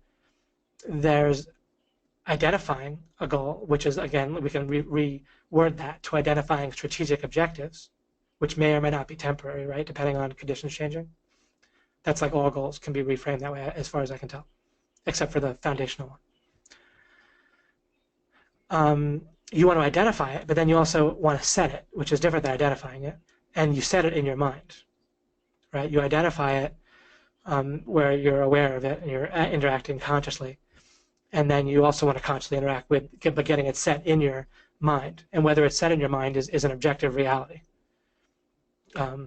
Like if you pound a nail into wood, it's either pounded into the wood or it's not. It isn't a matter of your perspective, right? It's not a matter of belief. Whether a goal is actually set in your mind, where your mind is actually working on it and prioritizing it, is an objective thing that you either accomplish or you don't, and how much of a priority it is a bit of a continuum, right? Part of having it be a priority is clearing out clutter, like I'll get to, right? So creative tension alone isn't my strategy. Clearing out clutter is a big part of my strategy. Again, like the self-image thing and so forth that we'll get to. But separately from clearing out clutter, which we're not dealing with this moment, creative tension, having more energy, having your goal be more of a priority is definitely helpful. Plus, you can just notice some things about resource management and so forth, about how you want to use your resources by imagining how the world would be after you accomplished your goal. That relates to like claiming it and experiencing it in the present tense and so forth. I don't add the part where it's like I try to believe I've already accomplished it, because that's kind of inherently contradictory. Instead, you experience anything in the now, right? Like when you imagine how the world would be after you've accomplished your strategic objective, which is like breaking through a board, like how the world would be after you punch through a block of wood, which I actually did at a Tony Robbins pre-seminar. He wasn't there. They had him like on a video thing, but it was in New York City, and it was good to go to. But and it was useful to see how really if you focus on the board itself, if you're like looking at the board and thinking about breaking the board by looking at the board, like a wooden board that someone's holding, then you actually generally won't punch through it. You'll generally fail, no matter how strong you are. And if you're imagining how the world would look after you accomplished your strategic objective of breaking the board with your fist, which means you'd be picturing your fist already through the board with the board already broken. Then, or in the case of my son Chance, where he wants a toy, and he's just happy. Like somehow everything's okay regarding the situation with him wanting to buy stuff at a store. Either he doesn't want to buy anything, or he's able to buy stuff, and but some way where my wife and myself are not conflicted about what to do in each instance, and where Chance is not conflicted and he's happy. And actually, when I picture that, I actually picture him having some toys when you think about it, right? Like merely denying him all toys isn't really that ideal, right? I want my son to have some toys to play with. It. He enjoys them. They're like $5 or $10 for a toy. Right? Sometimes they're more expensive, but and we do get him more expensive stuff sometimes. But there's plenty of stuff also for just $5 or $10 where he's like happy for days, and that really happens, and it happens consistently. He almost always does pick toys he actually will be happy playing with for a couple of days, and $5 or $10 for your son or daughter or whatever being happy for a few days is like an easy, happy trade-off, right? No question there. And how do I treat myself? I do the same thing. If coffee is going to make me happy for like 5 or 15 minutes, I'll buy it for $5, right? So if my son's going to be happy for a couple of days, so I actually want him to have toys, right? I just don't want him having them in a way where it's messing him up and being upset and and so forth. So you want to picture how the world works in a clear way. You obviously you picturing that happening is in the present, right? But you don't picture it like it's in one manner of speaking. You are picturing it as if it already happened, so it's in the now or even in the past or something. But you don't have to like tell yourself I already have it, because there's a way that'll to some degree break the immersion. It's not really necessary or relevant, and I accomplish goals very consistently without doing that. I can at least testify, and maybe I'll have some other thought about that in a week or two or at some point. But to further explain that idea of do I want a picture already claiming it or something. But I think that's just kind of a kind of a shortcut, or I think it's just an extra little thing added in that isn't necessary. Kind of like I have a thing about I call like a rain dance illustration or mental picture, kind of like my local peak thing or the berries or something. But where it's correct that if you plant a seed, you water it, you give it the right sunlight, if it has the right soil, and if you do a rain dance or a flower growing or a plant growing dance, the plant will grow, right? So if you add an extra step in with steps that already work, then that whole thing will work. And so in this case, the kind of claiming that you already, or believing that you already have accomplished it, or like claiming it, is a little bit like I think that ritual dance or that rain dance, where it works because it incorporates other steps that work in and of themselves. So you do want to picture how the world will work after you've accomplished your strategic objective, and you can how do you immerse yourself in that picture where it feels real to your mind? Is triangulate, which means get a few details in there.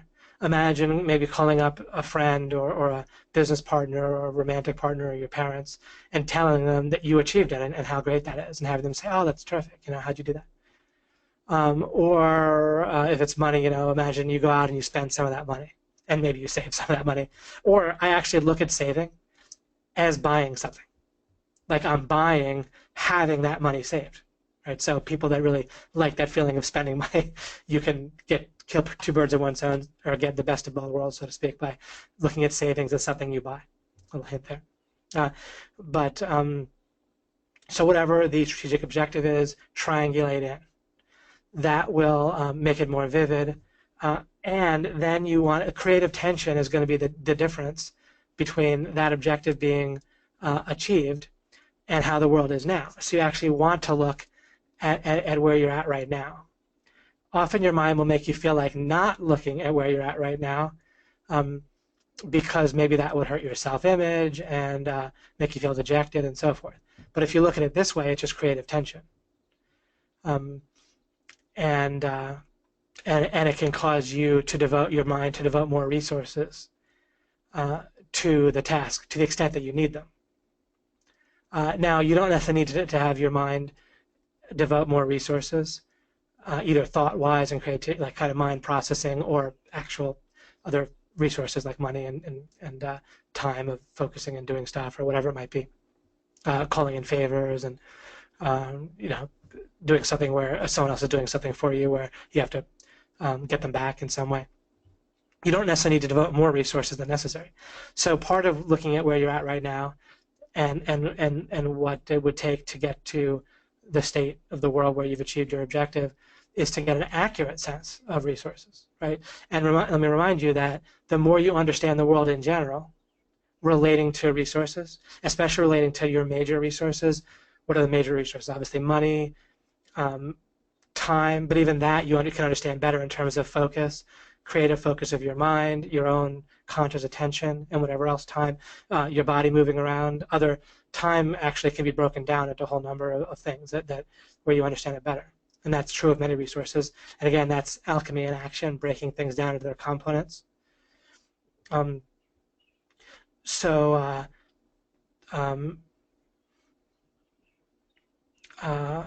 Ideas are a resource, but bad ideas will actually burn resources, right? So that means that distinguishing bad ideas from good ideas will help with your resource management and help you take more advantage out of from your resources, right? And you can come up with more resources. Relationships are, why do I focus on these things, right? These are obviously major resources in life. Relationships, mind, ideas, distinguishing good ideas from bad ideas, time, and all the different time things that again, like I listed, the time can involve, which is a whole bunch of things, different timelines. Obviously money I mentioned. But those are the major resources. That's why those are the things we deal with in alchemy, right? And alchemy, again, is about combining those things to get what you want. But part of it is looking at life that way. So that creative tension is good, and then it also gives you, but you want it to be appropriate to the task. You don't necessarily want a ton of creative tension about something that isn't a priority. And the more you understand about how creative tension gets created, then the more you can not have it about things where you don't want it and more have it for things that you do. And I'll look to make a note about that in the future. Okay, I think I will end the monologue portion here. I had it in mind to potentially be 40 minutes and go through 4 slides. That didn't quite happen this time, but that I dropped that particular strategic objective partway through or early on. But I'll continue to take a look and see if that type of organization might guide me. But either way, I'm quite happy with how this all unfolded. And let's go to the phones. Let me see if anyone wants to get in. No, we're good. And I will refresh. And we can all talk together now.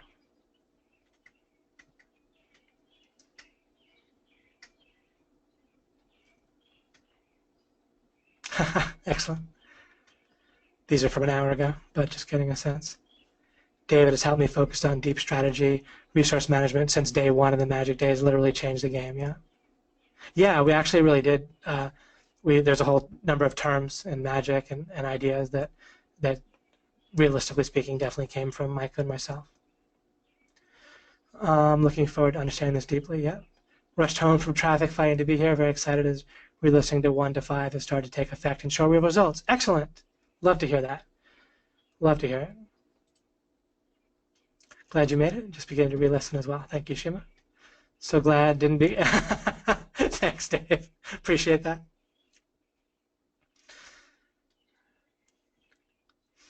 I want to get to some cancer researchers. I think if they understand my techniques, I might be just totally all wet with this, but I think that if I were to focus on curing cancer, I think with the methods, it'd be very doable.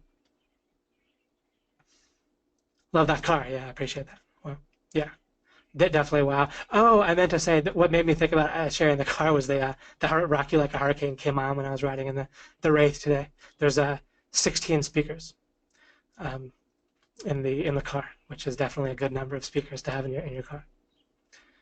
And soundproof too, so or almost entirely no sound from outside, so it's really something. I think it might be about the best place on earth to listen to sound in a real music.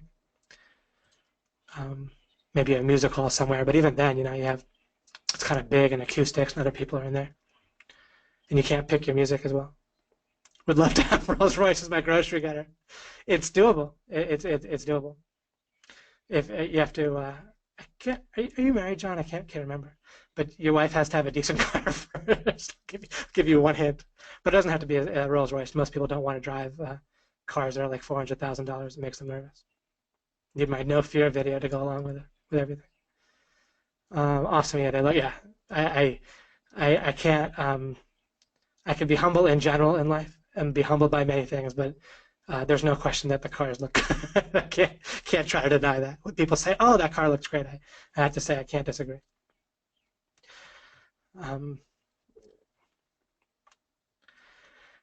True that the mind keeps making us feel like something is wrong when we're tending. Absolutely, but that can and I think will change over time with alchemy. I think I can get us there where it's rewired properly. Alchemy, major key alert. Yep, absolutely. Keep digging. All the best gold is under a lot of dirt. Yep, absolutely. But we're struggling now to kind of end a lot of the struggle, where we won't need to struggle that much long term. The more we internalize this seeking understanding thing, the more life can be about building that way. And really, there's just often not a lot of struggle. Pretty much my struggle comes down to helping like other people not feel difficulties and issues. And there's very little without that. Love all the civilization games. They help me put business management into perspective, how to manage employees. If only you could just give people enough food and temples, right? And they'd be happy. In real life, create a plan, stock supplies, cost of need, excellent. The high speed pace made real life seem so much easier to deal with in real time. That's terrific. I like it. There's also this game Cash Flow with Robert Kiyosaki. What I remember from that is where he says that like divorce, lose all your money. It's not like you lose half of your money. It's like you lose all of it. Yeah. So one of the things you want to try to get right, is getting the marriage right in the first place. Which I mean that involves a little bit of luck, but I did that intentionally. I tried to get that right from the get-go, and I was successful. I'm not saying that I had full control over that being the case, but I did set things up to be in very good shape when I did that, and it worked out. David Mills, money seems to matter least and sometimes most when I ask, how do I win? The need of happiness could require very little of money except for its impact on relationships and expectations. On the other hand, I have a granddaughter with a rare form of genetic disorder with many unknowns and knowns that include a severe level of autism. $1 billion could actually be used for research for cancer, yeah. I like this question. Let me stop here for a second.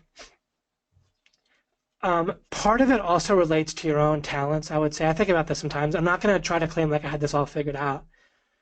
But I think this will be interesting. So I have some thoughts that might be kind of interesting and helpful. I think that some of us, we can really just keep making more and more money and put that towards things that could be helpful. Now, money in and of itself, as to understand that resource, I think a good way to understand it is it's going to adjust the priorities and motivations of other people, right? And I think that's about the limit that it can do, right? I think that fully captures it, but I may be a little bit off on that. But just I say that if I haven't like thought something through so clearly that I'm, I just want to be a little bit careful. But if you think of it in terms of that it can adjust the priorities and motivations of other people, then that can mostly what that's going to do is create more good. So there's two different tracks. I keep referring to this, and I also keep meaning at some point, or not keep meaning in a good way. I don't mean like I meant to earlier or anything, but it's a critical distinction to see good on one sliding bar, not scale, but bar, or track, and bad on another. And bad comes from contradictory, like inherently false because they're contradictory, ideas in people's minds. Money is not going to get rid of those. Money can adjust priorities, so people may not act on some bad ideas like quite as strongly, right? It might kind of temporarily stave things off for sure. Um, so it can buy us some time sometimes regarding um, bad ideas, but it's not going to solve bad ideas. For that, we need to get rid of them in our own minds more and more, and ideally completely, and spread that on a personal one-on-one level, essentially, and sometimes more than one-on-one, but at least like on a level of our lives, in order for you to have the and this helps to explain even more about what I mean by the objective of winning, right? Of where we get rid of bad, is you want to get rid of all the contradictions in your own mind, and there's going to be a lot to start with just from obviously your mind came from the stuff out there, and we all live in the same world, and there's a lot of wrong ideas out there, and there's a lot of right ideas that are kind of hidden by not being mentioned, like the idea of the importance of how to know what's true. It's kind of assumed away, so that in and of itself is a bad idea. You want to get rid of those in your own mind. As you do, you'll naturally spread the dissolving of these contradictions to other people. And then you can focus on spreading them more or less.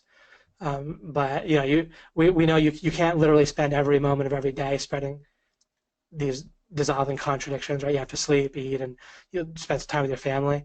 So since you can't spend every moment, then it's a little bit arbitrary how much you spend. But the good news is you'll automatically be doing it consistently by getting rid of the contradictions in your own mind. And then understanding even better maybe how to communicate and communicating that more to other people, which involves understanding other people's minds and so forth, mind in general and then other people specifically. And some of this is going to take specifics for an individual person, right, to help them navigate, and it can be like a one-on-one thing often.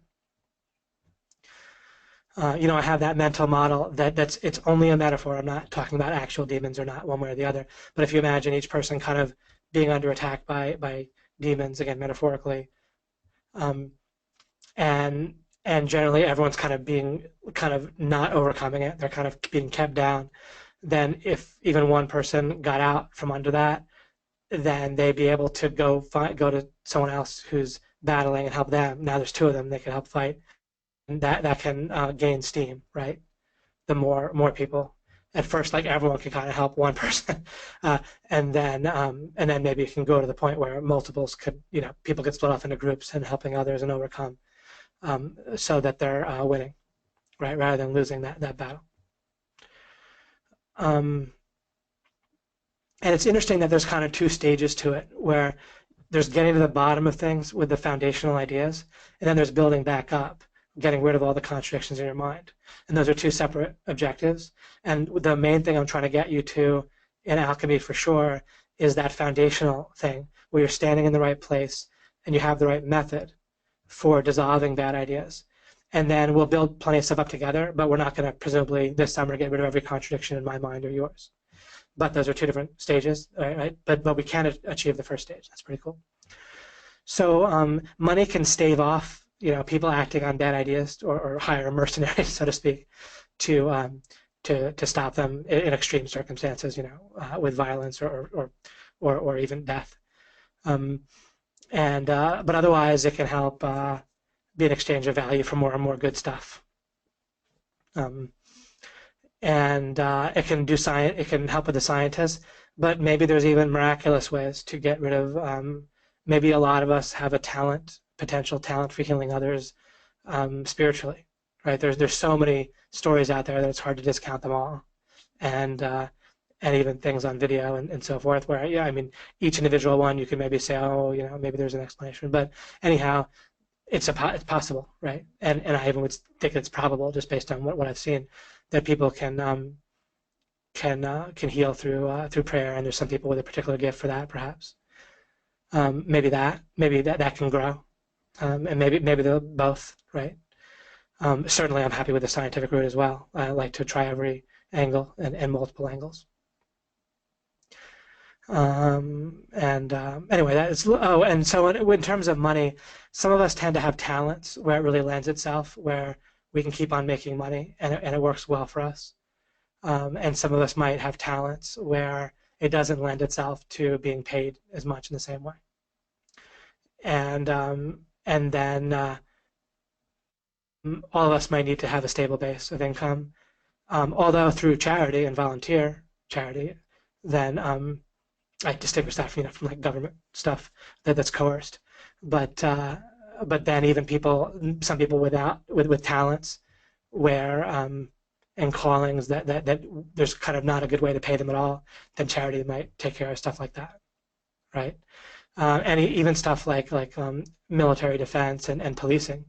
I'd like to see that be a charity thing, so it wouldn't be based in extortion and violence like it is now, and instead it would be based in love and caring, which is where charity comes from, that place, right? So a charity-funded police force would be rooted in the foundation of caring and love, and that might be, or definitely would be, a nicer foundation.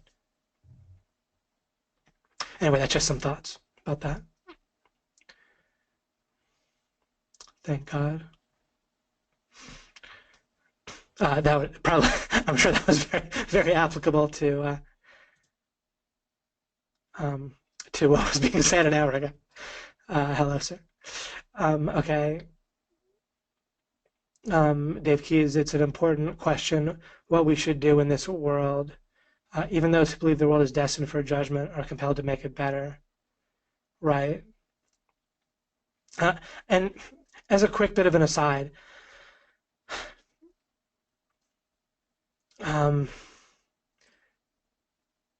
even the Christian idea of like there's a day of judgment,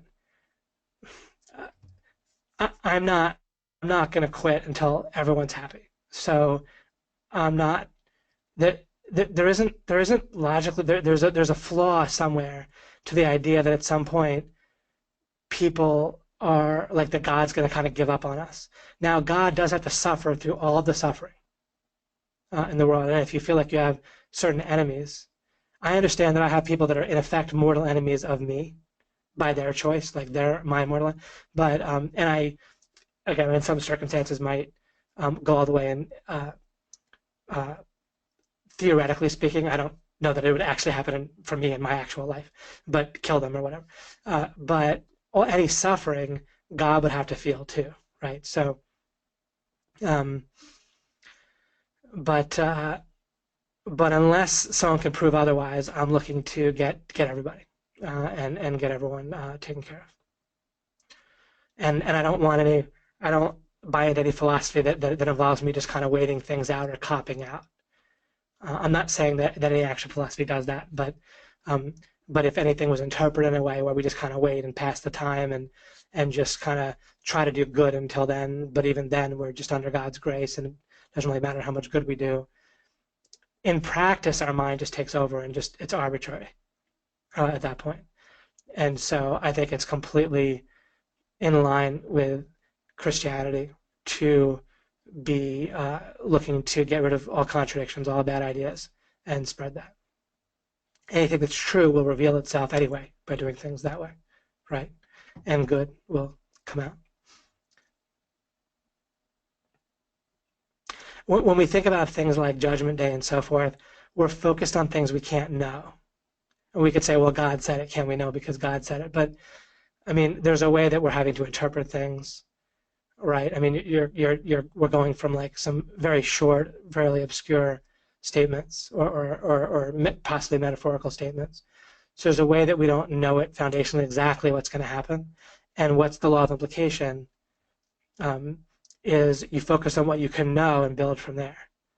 And so I don't know about that, and I don't need to focus on that. Instead, I do know that I want to understand better and better what's true and good and dissolve contradictions and so forth, right? And have greater happiness for people and such. So I know that, and so and there's clearly no contradiction there in between that and anything God would want. And so I focus there instead.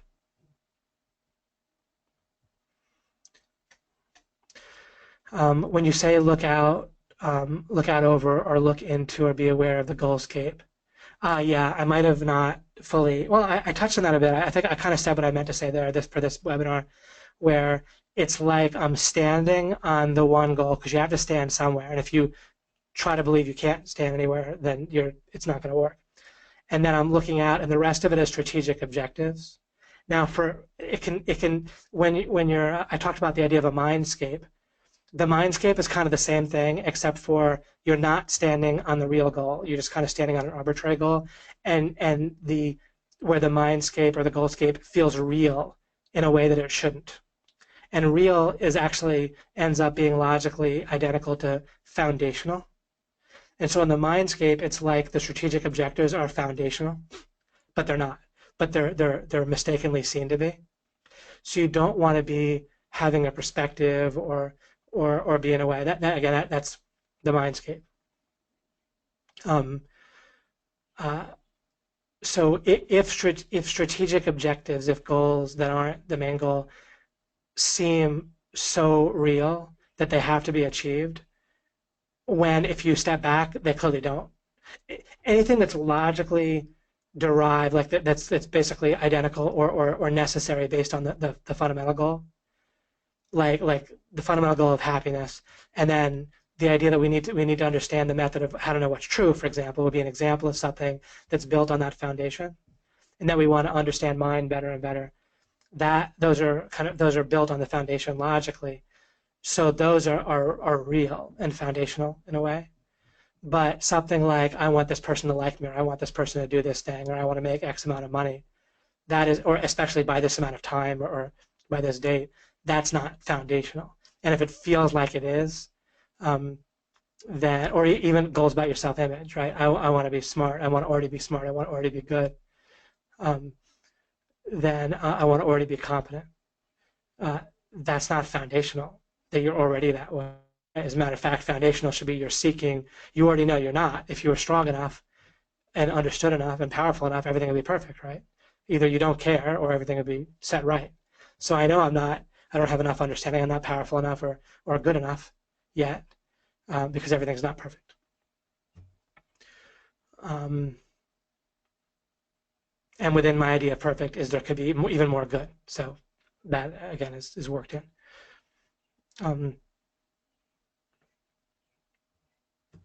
Let me look back at your question. When you say look out over, or look into, or be aware of the goalscape, what is the activity that's taking place? Are you doing something called visualizing or imagining? It's a little bit more like, to me, it feels like doing sort of logic. What is that? Let me make that into one of the questions that I want to take note of to explain better. But after I take note of it, I'm going to still take another minute or two to think what I might come up with. But what activity?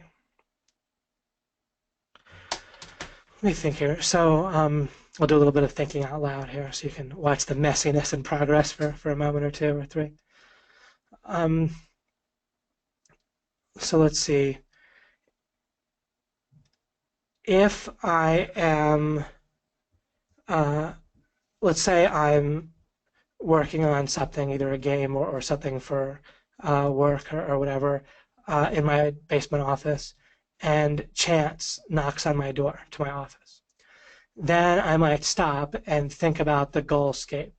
So what am I doing? I'm thinking about chance and what he might want, and then I'm thinking about what my current strategic objectives are and priorities, and I kind of relook at my priorities for that moment. Excuse me. I relook at my priorities based on the new information that happened, which is chance knocking. And I'm aware that one of my goals is, or objectives, or whatever, those are basically synonyms. I'm using that to just kind of be explanatory when I use the other word, is that I generally like to spend at least about an hour of time with him. And I'm not trying to hit that minimum. I'm not treating it like a minimum, but I'm just treating it like a certain, little bit like a line on a highway where I'm trying to stay within. If I have to cross over it for a good reason, then okay. Meaning if I have to spend less on a particular day, then that's okay. But I don't just meander outside the lines on a highway for no reason, right? By default, I stay within it, unless there's a clear reason that I think about using the goalscape, why I would spend less. And if and there's plenty of times when I'd spend more. If also taking a look at the goalscape, it looks like a good thing for that day, for any number of reasons. And none of these things are known for sure, right? You can't know for certain that it's better that day to spend an hour and 10 minutes rather than 15 minutes or rather than 2 hours, right? So instead you just kind of look over things, understand you can't know for certain, and make your best judgment. But always be seeking understanding in general. And the more you understand, the better, the less gray area there is to have to guess within, right? Um, so yeah, so I'm looking at him, I'm thinking about his goals and how he's going to feel about things. And it's not, I don't look at it from the point of view so much as like, oh, he's going to throw a tantrum and I'll feel bad. I don't really I don't really have a worldview where I feel guilt or things like that. So I'm not really trying to avoid feeling bad by spending time with him. But I'll basically look at how important it is that I do things right now versus a little bit later. If I'm on a particular roll and it's the morning, and I think that if I interrupt myself then, that I'm not going to get back, or if I feel like while I'm spending time with him, I'm really going to be pulled back to what I'm doing, and it's gonna, if it'll kind of get stored, like kind of like neuro-linguistic program or neuroassociative conditioning from Tony Robbins, where if I'm kind of not going to really like it because I really feel like I want to be doing something else, um, then I'll continue with what I'm doing. That's all a little bit fluid. Um, you could say, well, David, can't you drop the goal no matter what? In one sense, yes, I could try to drop a goal while I'm with him, but in another sense, there's a reality to the world where if I'm going to be rushed later, or if I'm going to feel a little bit like a number of things are hanging over me, um, it's hard to say whether it's because my mind isn't under enough control yet. If I understood better, then I could deal with that even better. I think that's correct. But I also am dealing with with a certain amount of realism. And anyway, I kind of look over that way. Um, and most of the time, I'll take some time and spend time with them, especially if it's in the afternoon. And I can readjust my plans a little bit and that sort of thing. So maybe that gives an idea. We think if there's one or two other things. So I'm aware of one of the things that people do fairly often is that they're caught up in their mindscape and the goals of other people, like other people's mindscape or goalscape, depending on how they boil down to the same thing for someone else. Um, uh, I think, right? Maybe it's more like a goalscape for someone else if they themselves are more aware of it and thinking about it strategically, and that might be relevant. Um, but uh, but in terms of how it's laid out right now, it's laid out that way right now. Oh, because whether it's a mindscape or goalscape is more a matter of whether you're looking at it as if the mindscape is foundational the way it's currently configured, which is wrong in most cases, versus if you look at it as more fluid and arbitrary, potentially arbitrary, um, and maneuverable based on, there's a certain amount of reality to it, but not totally fixed to the goalscape. Um, so that's more of whether it's mindscape or goalscape. So when you think about somebody else, you can think about whether they're going to be able to be fluid with their goals, and I do take that into account. And generally, people aren't that able to be fluid with their goals, or I don't want to risk it. And so I'm thinking about what their goals are likely to be, including it's complex, right? And as you understand, the things we'll cover and been covering in Alchemy, including the self-image goal, that's a big one for people. And I'm aware that that's going on for people. Plus, when you understand the helplessness thing and the defense against the defense with helplessness and wanting to feel powerful, not wanting to feel helpless, and not wanting to feel like they're defending against feeling helpless, then taking all that into account for other people is part of being aware of the goalscape. And anyway, that gave you a little bit of in the moment, me, how I think about it, and so forth. What if you feel rushed because you're old or ill or both and have a sense you don't have much time left? Um,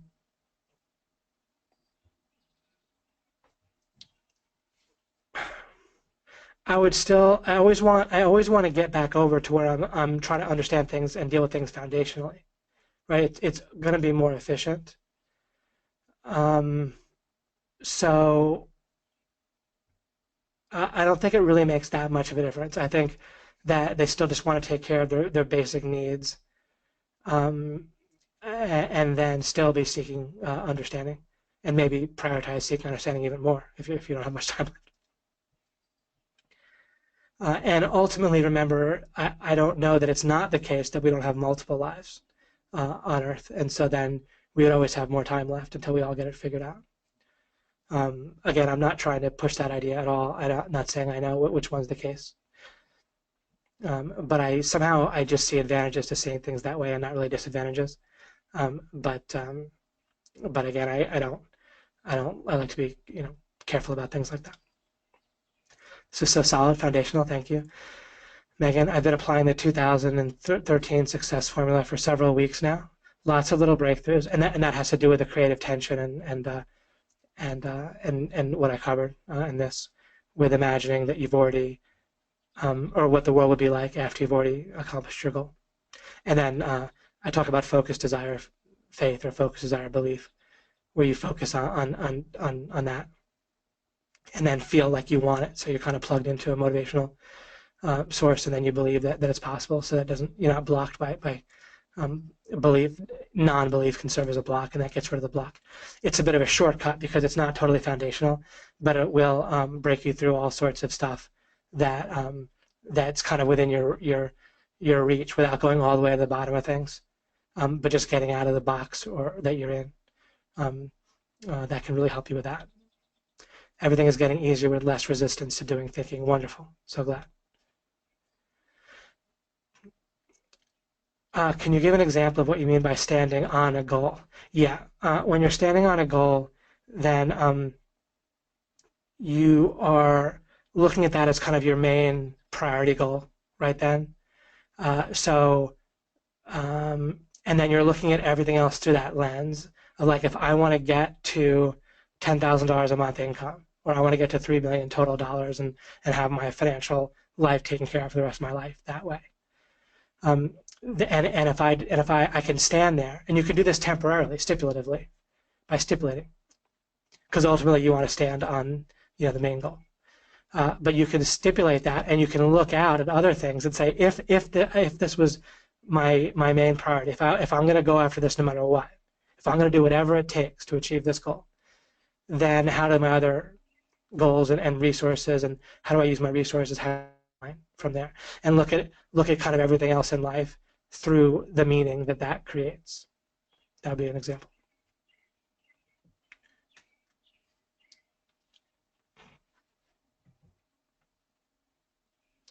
Creative tension, a manner somewhat like sexual tension, possibly. I mean, something that motivates you, like with energetically, or that where your mind feels like, that feeling when you have something coming up or something you want to achieve, and it's like on your mind, and your mind is feeling tugged toward that, and you're having goals towards it. And sometimes it manifests itself, unfortunately, as like having conversations in your head because you want someone else to like get something. Well, then you're having conversations in your head with that person. Then your mind has creative tension about the person getting this thing, and that probably happened by imagining almost even intuitively or half subconsciously or fully of the person, what it would be like if they did get it, and then seeing that they don't get it now. It kind of happened kind of automatically for you, and then you have this creative tension, and your mind is devoting resources to that, even if you might not want it. But then if you harness that in a good way, then your mind keeps pulling you toward devoting resources and having ideas towards a goal that you do want, if you create creative tension the right way. Did you give us the example that a mother doesn't need motivation to take care of her child?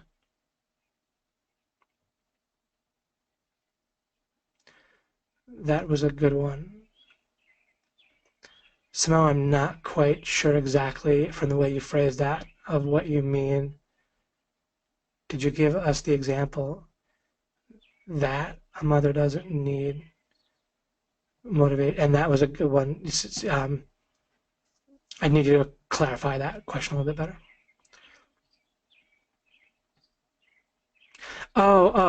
But right, you don't need to make it more of a challenge, right, in order to be motivated to take care of your child, for sure. That might be part of what you meant there. That's an example of where you don't really need to make things necessarily more of a challenge. People ask me sometimes about self-sabotage and so forth. Um, and I'll get to things that'll dissolve that um, for either fully or to a good degree, for you, depending on how fully you kind of build it for yourself. I'm trying to think how that. Because when people, the thing about wanting to overcome challenges can be a real problem, and that also relates to this idea of your self-image. But you don't really want to be creating obstacles for yourself. If you, instead of making things more challenging for yourself, you can just help someone else more, right? You don't need to, you don't want to see life as putting obstacles in front of yourself. There's enough real problems rather than creating your own. But people really do create their own problems all the time. I did the same thing with my children. There you go. See, Zenith, I thought I was so smart, and Zenith had me figured out way in advance. And they never had tantrums. Exactly right. Great. Excellent. Good parenting. Also, when they started hitting each other, I instituted that they had to pay $2 for the opportunity to hit, rather than seek out a solution. After a couple of times of having to pay their brother, feeling justified. Oh, that's great. Thank you, Zenith. I will remember that, and very possibly apply that. Although we planned for a chance to be our one child. My wife is totally satisfied with the one, and I'm satisfied with any number starting at 0, so that works out well. Parenting with Love and Logic, awesome program for interacts with people. Okay, I'll check it out. Great. We use Love and Logic too. Super. Excellent. Okay, I'll check it out. Mike posted a video of Chance driving the Lamborghini that he got him. It's a toy Lamborghini. Just got in, so glad we're still on. Hello. Hey, Thomas. Thanks again so much for your testimony in the webinar. That's great, Michael. I just recalled how when I was very young and trying to learn to ride a bike and ran inside and told my mother I rode my bike when I hadn't. She said, "Let me see that." And we went outside and rode the bike for her. Oh, that's fine. Yeah, you wanted at that point. Well, that gave you a different reason to make the goal, and that obviously helped you overcome. Well, that's an example, right? Where if there is, it is correct that if there are blocks, you can add more motivation and energy and motivation in order to overcome those blocks.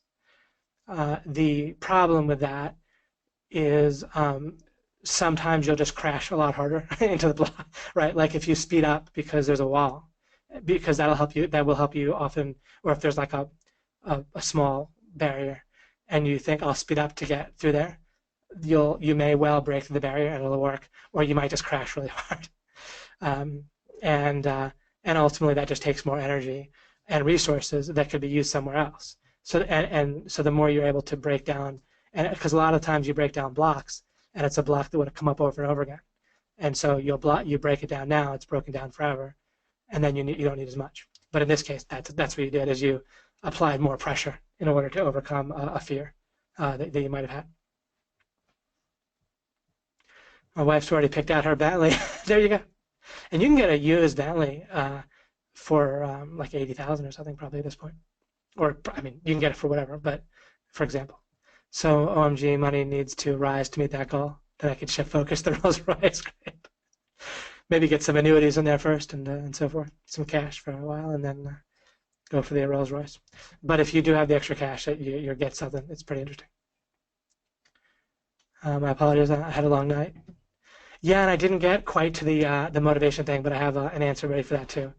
But I'm gonna generally keep these to about 2 hours. Thanks for answering my question. And I'm not even done yet, believe it or not. Whole webinar, not even done. When you speak about resource management, would this be similar to the 80-20 rule?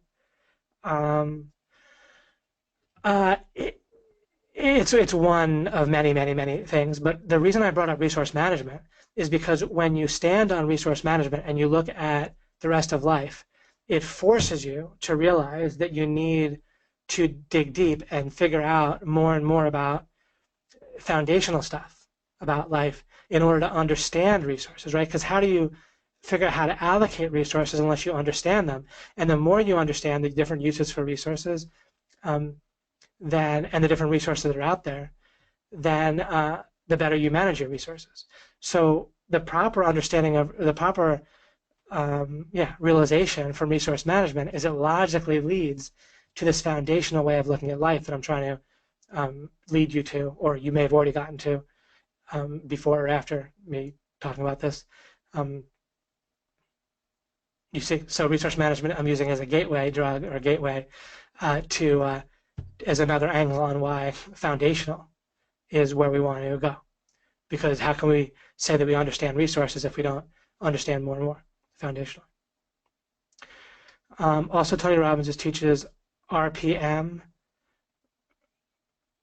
resource something management, something, which that one he might have coined after I haven't studied him much recently, which focuses on specific results first, results maybe, then purpose, and then massive action. Got it. So R for results, purpose, and then massive action. Let me see if I have any initial quick thoughts about that. Specific results first, then the purpose or why it's most important to us, and then finally taking massive action. And main thing that I'll say now is there are blocks. Tony mostly focuses on getting yourself more revved up and powerful to break through issues and just basically fully helpful in that way. And then what I'm adding is dissolving in particular, and more than just that. But you do want to take massive action often. But first of all, when you understand thresholds, you want to take enough action to make sure you achieve the objective, but you don't necessarily need to take more action than that. Again, resource management, you take a look at phrases like massive action, and you say, wait a second, I want to take enough action. I want to devote enough of the resource of action and everything that entails to be assured of getting over the threshold, or be reasonably assured of getting over it if it isn't really going to be that smart or reasonable to try to guarantee it. Maybe I just want to give myself a pretty good, or I assure that I'll get over the threshold of achieving a particular objective as long as the universe doesn't change radically, right? As long as all the banks don't crash, or whatever, right? So again, massive action kind of ignores resource management in a sense, and then it assumes there's always these obstacles. And Tony talks about pain and pleasure. Pain is necessary to overcome pain, like an obstacle, like the pain if you have the pain of fear, or the pain of rejection, and pain of all these self-image things. But the more you can dissolve things like that, then the less you need to use massive pain to help yourself. And then even if you do use pain, you'll get more bang for your buck out of it the more you dissolve. You would hose down the goals before walking on them. That's great. I love it, Mike. That's terrific. That's great. That's basically I can't disagree. Or just not walk on them. But I was reading an article about that, and I was thinking this very week about the fire walk that Tony Robbins does, and I'm not actually mocking the fire walk. I think that it can help be a metaphor for people in a way that can be helpful. But for me, that's one of the things about the God exists thing that's another reason for you to take it very seriously. For me, understanding how to know for sure that God exists, it's like the firewalk in that it's also a metaphor for, whoa, if I can know that God exists and everyone else out there is saying you can't know one way or the other, either the people are religious and they say you have to have faith because you can't know for sure, or they're agnostic or atheist and they're saying, well, I don't know for sure, or you can't know, or you can know, and it's stupid to think that God exists. Whatever people are saying, they're not understanding it in the way that I can show you how to understand it, or that I may already have. When you see that you see it in that way, that it's clear and you know for sure and other people don't, then you can think, wow, what else is possible? And you can also think, how do I have competition in life? If I know this type of thing and other people don't, that's that important, and they're so sure that it's not just that people don't know about God, they're just so cocksure that you either can't know or that you can know that God doesn't exist, but people are so sure of that, right? They're whatever it is, they just don't really think you need to know for whatever reason. And so if you realize that it matters to know and you do know how to know, then it's like my version of the firewalk if I can get you there. If you take it seriously enough and you don't just cop out and say, oh, I don't want to hear how you know, David, because I already know. Well, maybe you do, but I'm suspicious of that. And great if you do. And great if I showed you whatever it is, however you get there. But yeah, anyway, that's kind of my version of the firewalk is I want people to say, wow, if I can do that, then what else can I do? And if I have the foundational method that allows me to figure that out, then what else can I figure out? And how are people going to compete with me to the extent that I need to compete with people?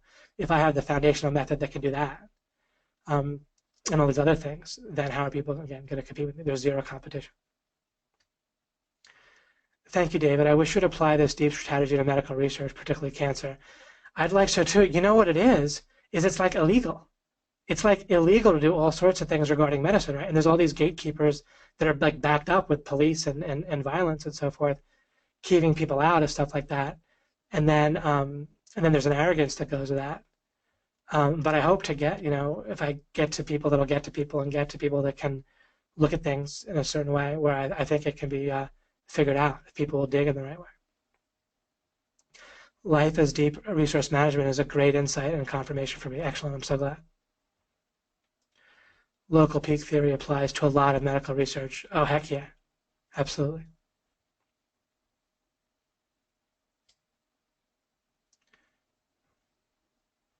They recently made it not illegal to write for paramedics to operate on pets, right? Including, right? It used to be where they can get sued. It was illegal for paramedics to operate on pets. They got injured. They had to call a vet in there, or else they could get attacked by law enforcement. I just read yesterday that was overturned. Can't remember on what level. I think that's even the Supreme Court level, maybe. But might be a legislation actually that was passed. Actually, no, I think anyway. This all feels so pivotal, David. Thank you. I'm so glad. Yeah, I'm really glad with what we talked about in this webinar. I have a lot more on this subject to cover, but we covered stuff the whole way through. So great. Daily driver. That's right. That's Mike's Lamborghini. Absolutely. Keeping it real on the Lambo, Mr. Long. In and out drive-through. Yeah, there's a way that cars at that level are just kind of inspirational to people in a way that I had to I just experientially seen it now for so long that that it just sort of inspires people rather than it doesn't really inspire competition generally because it's kind of so far out there and so far out of the box. It just kind of makes people feel excited generally. I wouldn't necessarily guess that, right? We're told that people are all jealous and want to keep up with the Joneses, but I'm not saying that doesn't happen too, but somehow just sort of inspirational to have the particularly high-end situation with the cars. Definitely you can live without it, but also it's not the negative that it's supposed to be, or it's not really a mixed bag. It just seems like people just get happy with it. David, this is great. Thank you so much. You mentioned you have learned some things from Tony Robbins, who has learned from Napoleon Hill. Yeah, he learned from Napoleon Hill. He also really learned a lot from Grinder and Bandler, right? And there are neurolinguistic programming he learned from Milton Erickson and Virginia. I don't want to get it wrong. I feel like I'll name the wrong Virginia if I guess, but especially Milton Erickson, who with the neurolinguistic programming neurolinguistic programming. I think that was coined by Grinder and Bandler, but then they so much studied Milton Erickson, who's amazing as a clinical hypnotist. I've learned a lot from Napoleon Hill, and your knowledge reminds me a lot of his principles. Thank you very much. I appreciate that, Francisco, very much. Thank you for LOI and Alchemy. It has allowed me to get out of the downward spiral that I was in for about 15 years. Whoa. I'm going to keep listening and breaking through whatever it takes. Excellent. Whatever it takes, like getting to whatever it takes, and not just through a credo, but by decluttering, one other thing I want to get to, of many, many things, is I want to develop for you, there's a way that by default our mind, when it goes after goals, it hedges. just like with muscles, where there's some muscles working in the direction that you're trying to push or lift, but then there's always some muscle fibers that are working in the opposite direction. And your mind it goes after goals in a way that's hedged, and these other goals that are getting triggered and cluttering all the time. And I watch this nonstop with people, and I noticed this like over a decade ago, and I've watched it just nonstop ever since with other people. And I've gotten such benefit out of not having that happen that much for myself, and being able to go after certain goals with whatever it takes by having this kind of decluttering and understanding kind of the goalscape and knowing to look for it. And I'm not saying I've done it perfectly, but I've really gotten a lot of mileage, definitely, out of mostly doing it, or to whatever extent I've done it. And there have been times that I've done it perfectly within a certain instance in time or a particular goal. But yeah, getting to whatever it takes for real is such a cool thing. And sometimes you just have the whatever. I was saying it hedges, and instead what you want to do is focus on boundaries that actually open up the space in between to do whatever it takes within those boundaries. Including you can have some red flags or a certain time period that you're going to do whatever it takes for a particular strategic objective. With the overall goal, it's just for me, and presumably for a lot of you guys, whatever it takes, period. Whatever it takes to get to max happiness. There can't be anything wrong, because that's why the boundary is important of the property rights. I'm not going to tread on anyone's property rights, period, unless I screw up and do something very immoral. But we can't say what the future is. But theoretically, at least in theory, there's no greater good in terms of sacrificing an individual's property rights ever for my strategy. So that protects it from any of that crap. Could be in self-defense, in a clear self-defense against a particular individual. But other than that, then whatever it takes for max happiness, period.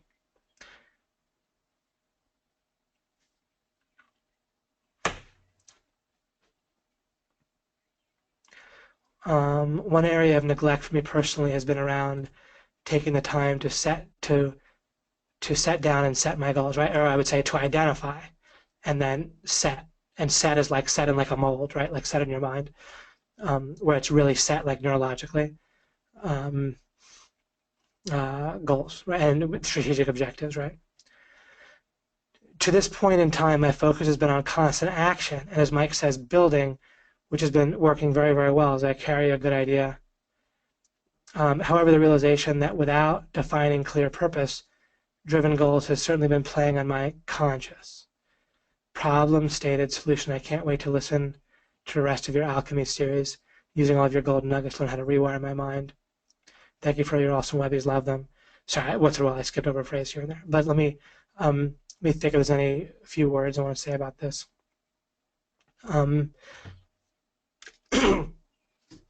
Definitely, like kind of in the short term, like in a particular day or even a few weeks or something, if you're kind of making great progress, you're not treading on anyone's individual property rights, and you are, building your income or something like that, then roll with it. That's cool to roll with it. But you want to have an eye toward it, not, there's a point where, yeah, you could be no longer really making the best progress in your life if you're not stopping and looking things over and having a good idea of where you're going.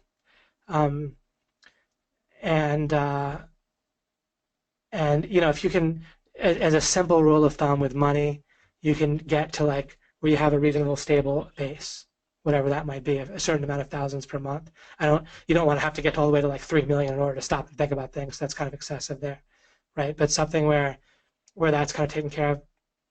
And even if you're doing that, kind of building and taking action, you could probably have some time when you'd rather just get some coffee or kombucha tea or meditate or whatever, and just think about the overall, right? But find again and flow for a bit and ride things out, ride a wave. But yeah, you want to have a good sense of the overall thing of things. And almost pretty much everyone's going to have some kind of that kind of self-image goal I talk about, and dissolving that's going to really be great for everyone. Could a government based on totally valid contracts work in place of tyranny? Basically, it would have to be about upholding individual property rights and not violate that in some way. And maybe I'll kind of develop on that sometime toward the end, right? I won't make that a priority right now. Um, but um, but there would have to be something where the thing with government, it's not so much about government. The question is more about what do we do about property rights violations as individuals, and then individuals can form groups and so forth. But there is potentially something that has to be done about property rights violations. But no solution that we come up with can make an immoral action into a moral action. So we have to stick to writing violations against a particular individual. We can't build on the foundation. So often I shortcut things in life by, like, people sometimes think, oh, I see so many moves ahead. Often all I do is look at the foundation, and if it's off, I look for the right foundation. I didn't see any moves ahead. I just looked at the foundation and got it right. Now, of course, I keep the objectives in mind, but I often don't really try to see trends. I'm not that good at it, or predicting the future, or that sort of thing. In one sense, I can play things out in my mind decently, or maybe very well conceptually in some ways. But I don't really see patterns like a lot of people do. That's not the same thing as playing out things logically in a logical progression. Patterns is more like making a pattern out of metadata, right? Like taking a lot of inputs and kind of getting a sense of the trend, and that I'm actually not that skilled at. But you'd be amazed at how much stuff I dodge by looking down, seeing I'm standing in the wrong place, moving, and then like a month later a bullet comes that would have shot me or messed up my business or my relationship or something, and I already was fine because I moved because the foundation was wrong. And so we know that we don't want a government based inherently on violating property rights to start with, which is the way governments normally are these days, is with extortion and so forth. I don't know what UCC stands for. Universal contract, something? I don't know. Any sort of ideas wouldn't be enough. Like you do need something. Presumably, it would be enough. Ultimately, the only thing that's gonna get us to max happiness is dissolving bad ideas. Anything you do with dealing with property rights violations on a violence-based level is only going to be like a holding pattern. So we're never going to get all the way that we need to get to until we dissolve bad ideas and don't have them bombarding people and kill children, right, when they're born. And then as they grow up, they're getting inundated with so many wrong ideas that they hardly stand a chance, right, of course. Actually, there's no chance. So automatically, it's going to get out of their minds. And so what we can do is get to a world where that's not happening. And then it can stick around. And that can happen if we have a knife, like a distinguishing way to distinguish properly good ideas from bad ideas, or at least identifying bad ideas as inherently contradictory, and then we don't go back. Once we identify a bad idea properly or a contradiction, once we properly see a contradiction, we don't go back. And that's why we can win, is because we can make forward progress without losing it, without it degrading. I'll cut this short quite soon. But David, how do you dissolve the confusion in your mind sometimes? I am a strong believer in what we are seeking is also seeking us. But when it comes to activities that would actually get you making money, for example, one starts thinking that they're not good enough. Okay, I'm thinking that what you're saying is, so you're thinking maybe I should be making more income than I am. And like if we're seeking income, it's also seeking us, so it's coming to us, I believe, is what Kenny's saying. And then when it comes to activities that will actually get you making money, and maybe the activity itself isn't good enough. Maybe I'm thinking this will make me some money, but is it helping the world enough? If you're still there, Kenny, maybe you can clarify. Is that what you're asking? If that's it, I run into that, and my solution was to treat making money as a threshold phenomenon for myself and for other. I'm not recommending this for everyone. Some of you have talents where it's going to make sense for you to just keep on making money because you're using your talent, you're making money, it's all working well. With me, that may or may not be the case. And so with anyone that may or may not be the case, but with me also. And so I dealt with that by saying, look, I want to figure out, I want to get to a certain amount of money where I no longer have to do things for the money. And then I can make other reasons that have nothing to do with the money. I might still at that point be making money. And I'm using a business model with Alchemy, for example, because that if I can make a business model with it work, that has various advantages, such as being able to pay for advertising and do stuff on TV and who knows what, right? Affiliates can be promoting. Um, and my mind might inherently feel a little bit more motivated if I'm making some money out of it and just can get a few extra nice things or whatever. Are you confirming that that's what you had in mind, or did you mean? Um, but anyhow, so the money can kind of be a good for me without it being a bad if I don't make it, which again, good and bad are two separate things. I wanted to get to the point where I bought the ability for money not to be a bad thing in my life for whatever reason. It's still the case that it would be bad if people just took money that I currently have accumulated. Um, and I don't really like it when people who promise to pay me money don't, based on a service I've already rendered. But even then, I can at least chill out. I'm pretty calm. I'm quite calm about that. Ideally, people won't just take money they already have. You can't really do anything about that. Going like you can't really do anything enough to assure yourself of that. But then, at least with that, unless that happens, then money can't really be a bad thing. I kind of bought that on purpose. It's like a purchase that I made. It is if I'm ever tempted to think, oh, something regarding not making more money would be bad, then I think, wait a second, or forgetting a coupon or whatever it might be. I already bought that, where I don't have to worry about feeling bad anymore. Excellent. Oh, good. That's great, Kenny. So that's how I deal with it. Is I figured out a particular amount and strategy to get there with annuities and having my money not in equities. By the way, I took all my money out of equities like a month or two ago. That means like stocks and so forth. And of course, that was the market's gone down pretty far since then. A little bit of luck, but again, I was looking to stand in a better place because I didn't really need an upside with my money. I just needed to not lose it, basically. So what good is it if I might get a 10% return, as they tell you in the stock market, or 11%?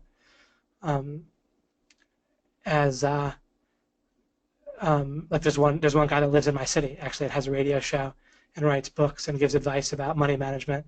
And he points out that historically, in every 10-year period in the stock market, you make like 11% return annualized or something. But I don't need that upside. It's also correct that at any particular time, your money could just go down by like a third. And then how am I supposed to plan? And plus, then you're attached to the news too much. So I realized I didn't have any benefit. Plus, you actually get taxed on dividends that you get that kind of go into your portfolio inherently. And so you can actually lose more than you put in, theoretically. You can pay taxes and then lose all your money still. So I took all my money out of equities because there was really no upside for me personally, and I wanted to be able to plan. And then the British voted to exit the euro, which I kind of thought was cool anyway. But I wouldn't have thought it was as cool if I had a lot of money in stocks, right? So there you go. And I'll wrap up quite soon, but David, your commitment sounds similar to, in Mahayana Buddhism, the Bodhisattva vows to work for the relief and liberation of all sentient beings as long as samsara, which I believe that meaning of that is like our current world, exist. Would you say this vow is based on the wrong foundation?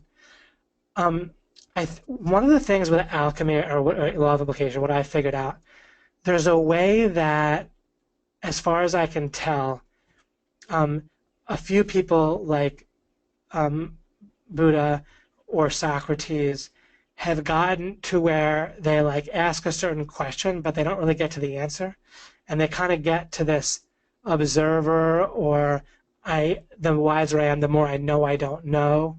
Right? With Socrates, he never actually got to a method of how to know. That it was more like knowing that he didn't know. And then he had, his Plato came after him as kind of a bit of a disciple, and then Aristotle from Plato. And they were kind of poking around, but they didn't really they had these theories, but they didn't really get to the method. And so there's something that's, as far as I can tell, is like missing with Buddhism. and where it's not doesn't really get foundational and concrete properly. It will be one thing to say I want to be like even plenty of individuals, for example, have decided that they want to be happy, right, in life. They may or may not. They might even say I want everyone to be happy.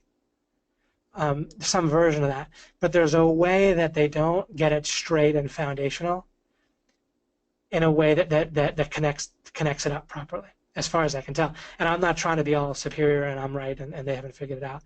I'd love if they did, but somehow Buddhism isn't actually saving the world in essence, um, and so that's kind of my kind of simple answer to that.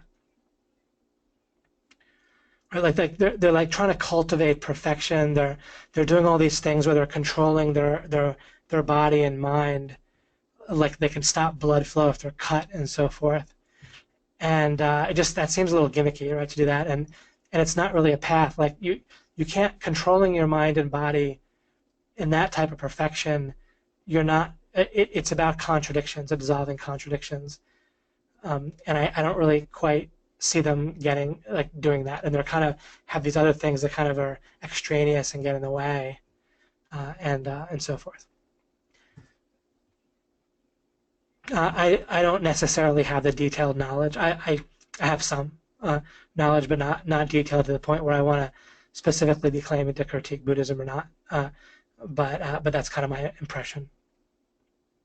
There's something about what I'm saying that just isn't out there as far as I can tell. And every time I think something's close, it just doesn't end up really being close. The aha moments are coming. Thank you. Excellent. Love it. What's the over-under on how chance will be when he first uses the excuse chance can't cause anything? It's pretty funny. That's great. Thank you as always. The time has been incredible. I look forward. I read a book on Elon. Sorry, I didn't mean to. Can't wait to connect with you. Alchemy group is it live? That'll be terrific. Absolutely, Catherine. I love that sentiment very much. I read a book on Elon Musk and I was hooked. I've also read books on Steve Jobs. Something about these people really compels me to try to go to the highest heights. It may seem like I've set an arbitrary goal to reach that level of success.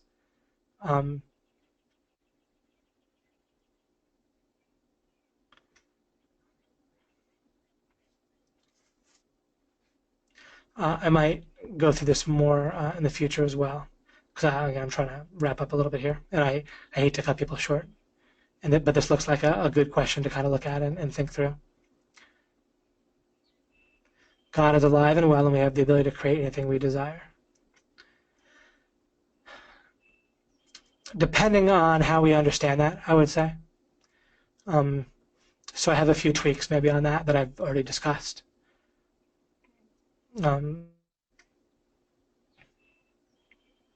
That is such a great way to look at knowing God exists. Thank you. Good grief, that's funny. Yeah, well, again, we have the ability, I think, to get rid of bad and to be happy. And I think the world is rigged for that. I think that's only blocks that we could dissolve on the way to that.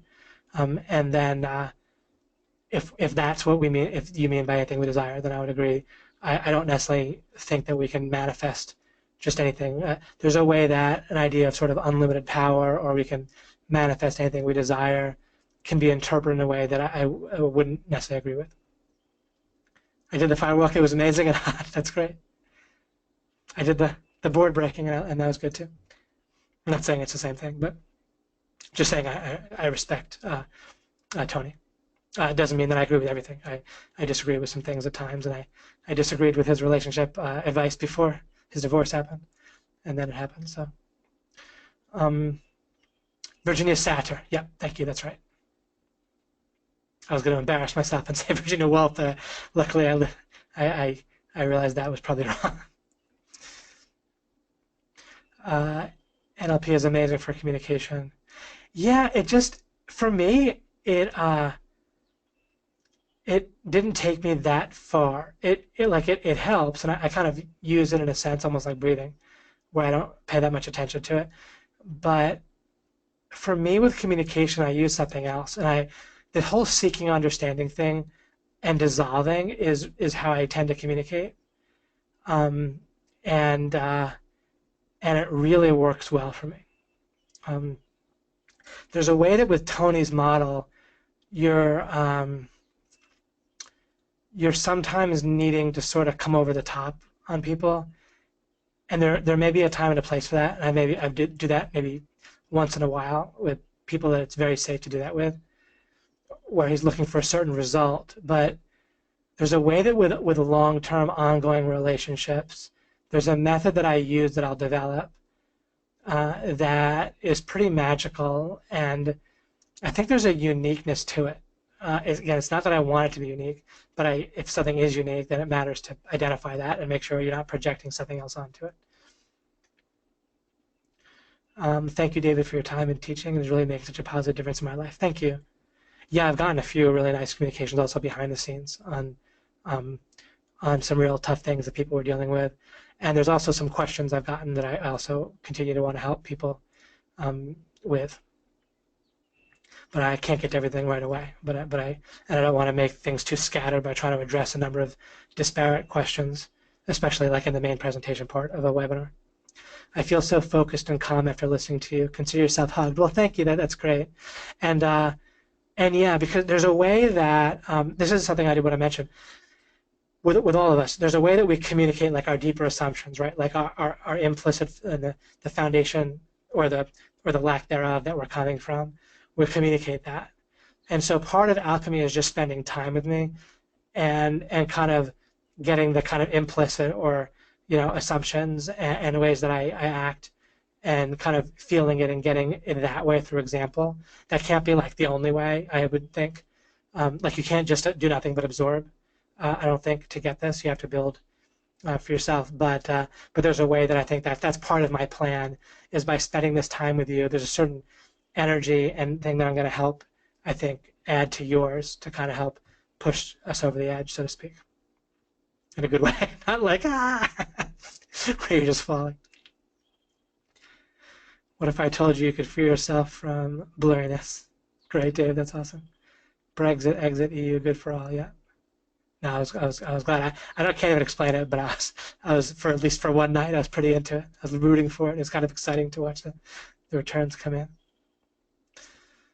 But if anyone's has a lot of British pounds or is involved in the stock market, my condolences, and I mean that seriously. I don't mean that sarcastically at all. Certainly some people are getting hurt, at least in the short term right now. And I don't want to see that. Thank you, David, for another great Alchemy webinar. You are very welcome. It's about dissolving contradictions is sinking in. Excellent, excellent. Yeah, there's a way that is one of the unique things about what you're going to get from me is, and Fletch testifies to this, and when that really made sense to him and he really started building from that and using it, he said that totally was thresholdish difference, even after he felt like he had gotten a lot out of my teachings and it really helped him already. But he said that took it to a totally different level and really let him deal with a bunch of things in his life and really, again, just totally take things to not just a linear next level, but a very qualitatively different level for himself. And I don't think you generally hear things put that way. And it's almost completely, I don't know of it existing in like success literature in the way that I talk about it. And of course it may. But as long as it does, great. I just don't want you projecting, as always, or blurring something with that.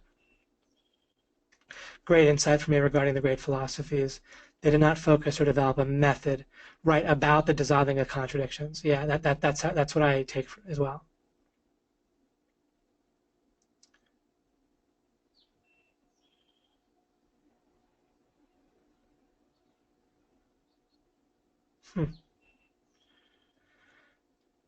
Possibly, yeah. It's hard for me to say. I certainly disagree with the prosecution of Socrates, and I have just an incredible amount of respect for Socrates in particular. But that's interesting to see. I haven't read the book Social, but I might check it out. Okay, I'll write that down.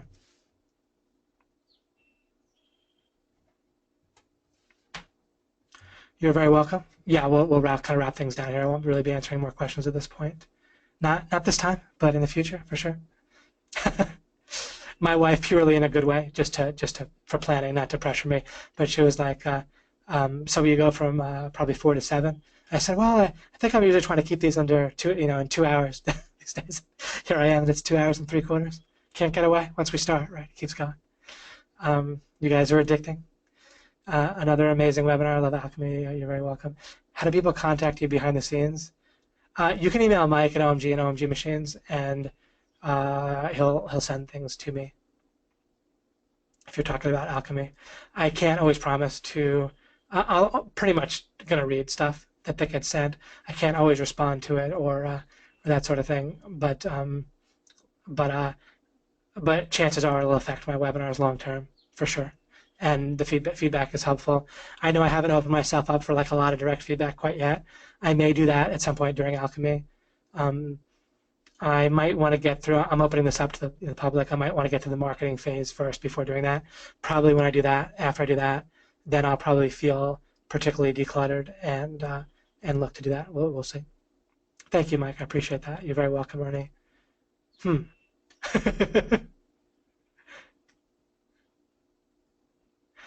Thank you, David. It's clearing the clutter more and more with every webinar. Oh, I'm so glad. Truly grateful to spend this time.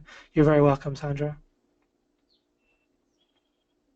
Yeah, it's really, really nice what people are saying in the Facebook and also emailing to Mike and so forth.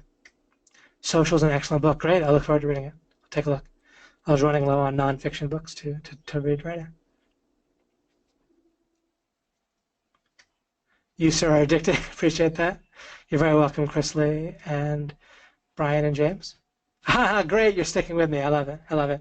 Yeah, it's kind of the only thing that's difficult, so to speak, like in my head, is making sure, like thinking, okay, I want to make sure that these are at least compelling enough or coherent enough and so forth that people stick with it. I mean, I want it to be coherent for the sake of communicating well, but I know that we'll make just great strides together over this summer. But the main thing I try to watch out for is that off the beaten path or off track or whatever it might be to lose people. Don't want to do that. Thank you, Bryce. Really appreciate that. Yeah, my reading list isn't that fascinating these days. I read a lot years ago, but since I discovered the breakthroughs, like with the consciousness field and the method for knowing, which I haven't even really gotten into specifically with you guys in Alchemy, I've just been developing stuff so much on my own that I mostly read stuff to kind of get more insight on like the default functioning of the mind in order to show what's wrong about it. So a lot of what I read these days is to kind of help me see like what's wrong, and I don't like to bring it up a lot, or even do it. Just I don't want to come off like I'm being critical of this and being critical of that. And anything that's out there, I figure you guys will get to and read. It's already out there. If it's particularly obscure, I'd be happy to bring it to the forefront. I can compile some of the things I read. Interestingly enough, Vernon Howard. Thank you guys. I'll go back up. Vernon Howard really helped me. I'll type the name. I get all these suggestions from Facebook as I try to do stuff. But is that gonna tag someone? Hopefully not. How do I? How do you like that? There's probably some button I could be pushing better. How do I even? There we go. Got it. Tag someone anyway. Howard says. All right. How? Oh, maybe if I try this. Now it doesn't. Anyone know what I'm supposed to push in order to not tag someone when I type in a name? Anyhow, that's crazy. I know there's a way, and I've done it before, but I'm not getting it. Slavery and freedom? No, I haven't. I'll at least make note of it. I'm a little disappointed. As good as like Liberty and Tyranny is, that book by a different author, it's just, again, it kind of still accepts way too much tyranny, disguised kind of as liberty. Hit escape, then enter. Escape. Thank you. I don't know how. I thought I tried that, but obviously I didn't. I guess I was right-clicking instead. So thank you. Appreciate that. Ah, the space bar. That would have done it too. Excellent. See, we we all learned from each other here. Um, oh, I skipped past some things. This kind of addiction is super nourishing. Super. Mike. Oh, that's a cool little image there, Mike. You're very welcome, David. Thank you. That's wonderful. Everything I teach. You're welcome. Your voice has a wonderful calming effect. That's great. One person once suggested I take voice lessons as part of my um, efforts to make things look better, and I well might. I think it all matters, but I'll do a lot of that appearance stuff. I'll do later, basically. You are an ancient sage for sure. I appreciate that. Excellent. Excellent. All right, got everything there. I really like Vernon Howard, but I've only read and yeah, psychopictography. I'll just say it with words in case anyone's named Psycho here that I'll tag by accident. But psychopictography was a particularly good one. He talks about getting a higher understanding and so forth. Again, I think that he hit upon the concept but didn't get to the specifics like I have, but it really helped me. It was very nice. You're very welcome. Sorry, I'm having dinner with David tonight. That's awesome. Were you referring to Power of Your Supermind? I think that was one of the other ones that I got. I'm a little bit fogging out, but psychopictography was one of the main ones. He kind of says the same thing in different ways, in kind of a good way. Um, and psychopictography is about having these kind of mental pictures that kind of reinforce the idea of having a higher understanding and so forth. But in concept, he really nails that idea. Um, and so I kind of use that and try to get some details, and kind of figure it out, kind of fundamentally. Yeah, well, all the political divides all over the place, Bryce. They're all you start with a foundation of extortion, slavery, assault, and so forth, and you're never going to get to where you're going to go. You need to change the playing field. Like the whole immigration debate, everyone's wrong and everyone's right in essence because you start with all the wrong premises, and then everyone is wrong. And that's why mostly politics is about showing how the other side is so horrible. Because when you have the wrong foundation, then everyone's wrong, right? And so then you want to believe that you're right, and it's easy to do if you just see how the other side's so wrong. And there's lots of wrong defined on all the different sides of every political debate, essentially. So that's what's going on with that. Wow, I'm so glad, Ernie. That's so great. Yeah, I know, the incredible energy, absolutely. All right. Mike had the last word there with the alchemy bottles. Thank you guys so much. Oh, super, super.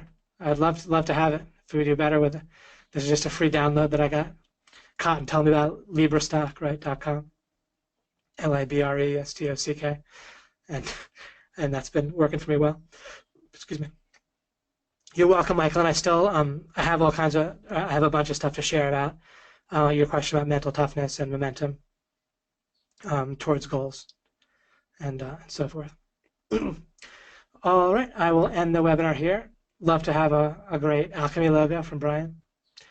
And I didn't set the bar too high with mine. And you're welcome, everyone. All right, I'll make a note of that too, Michael. Yeah, it's kind of interesting about people's different books. I'm kind of glad to hear other people's and so forth. Okay, I really will stop it here, and I will see you guys. Oh, I think I've decided. Let me stop the recording.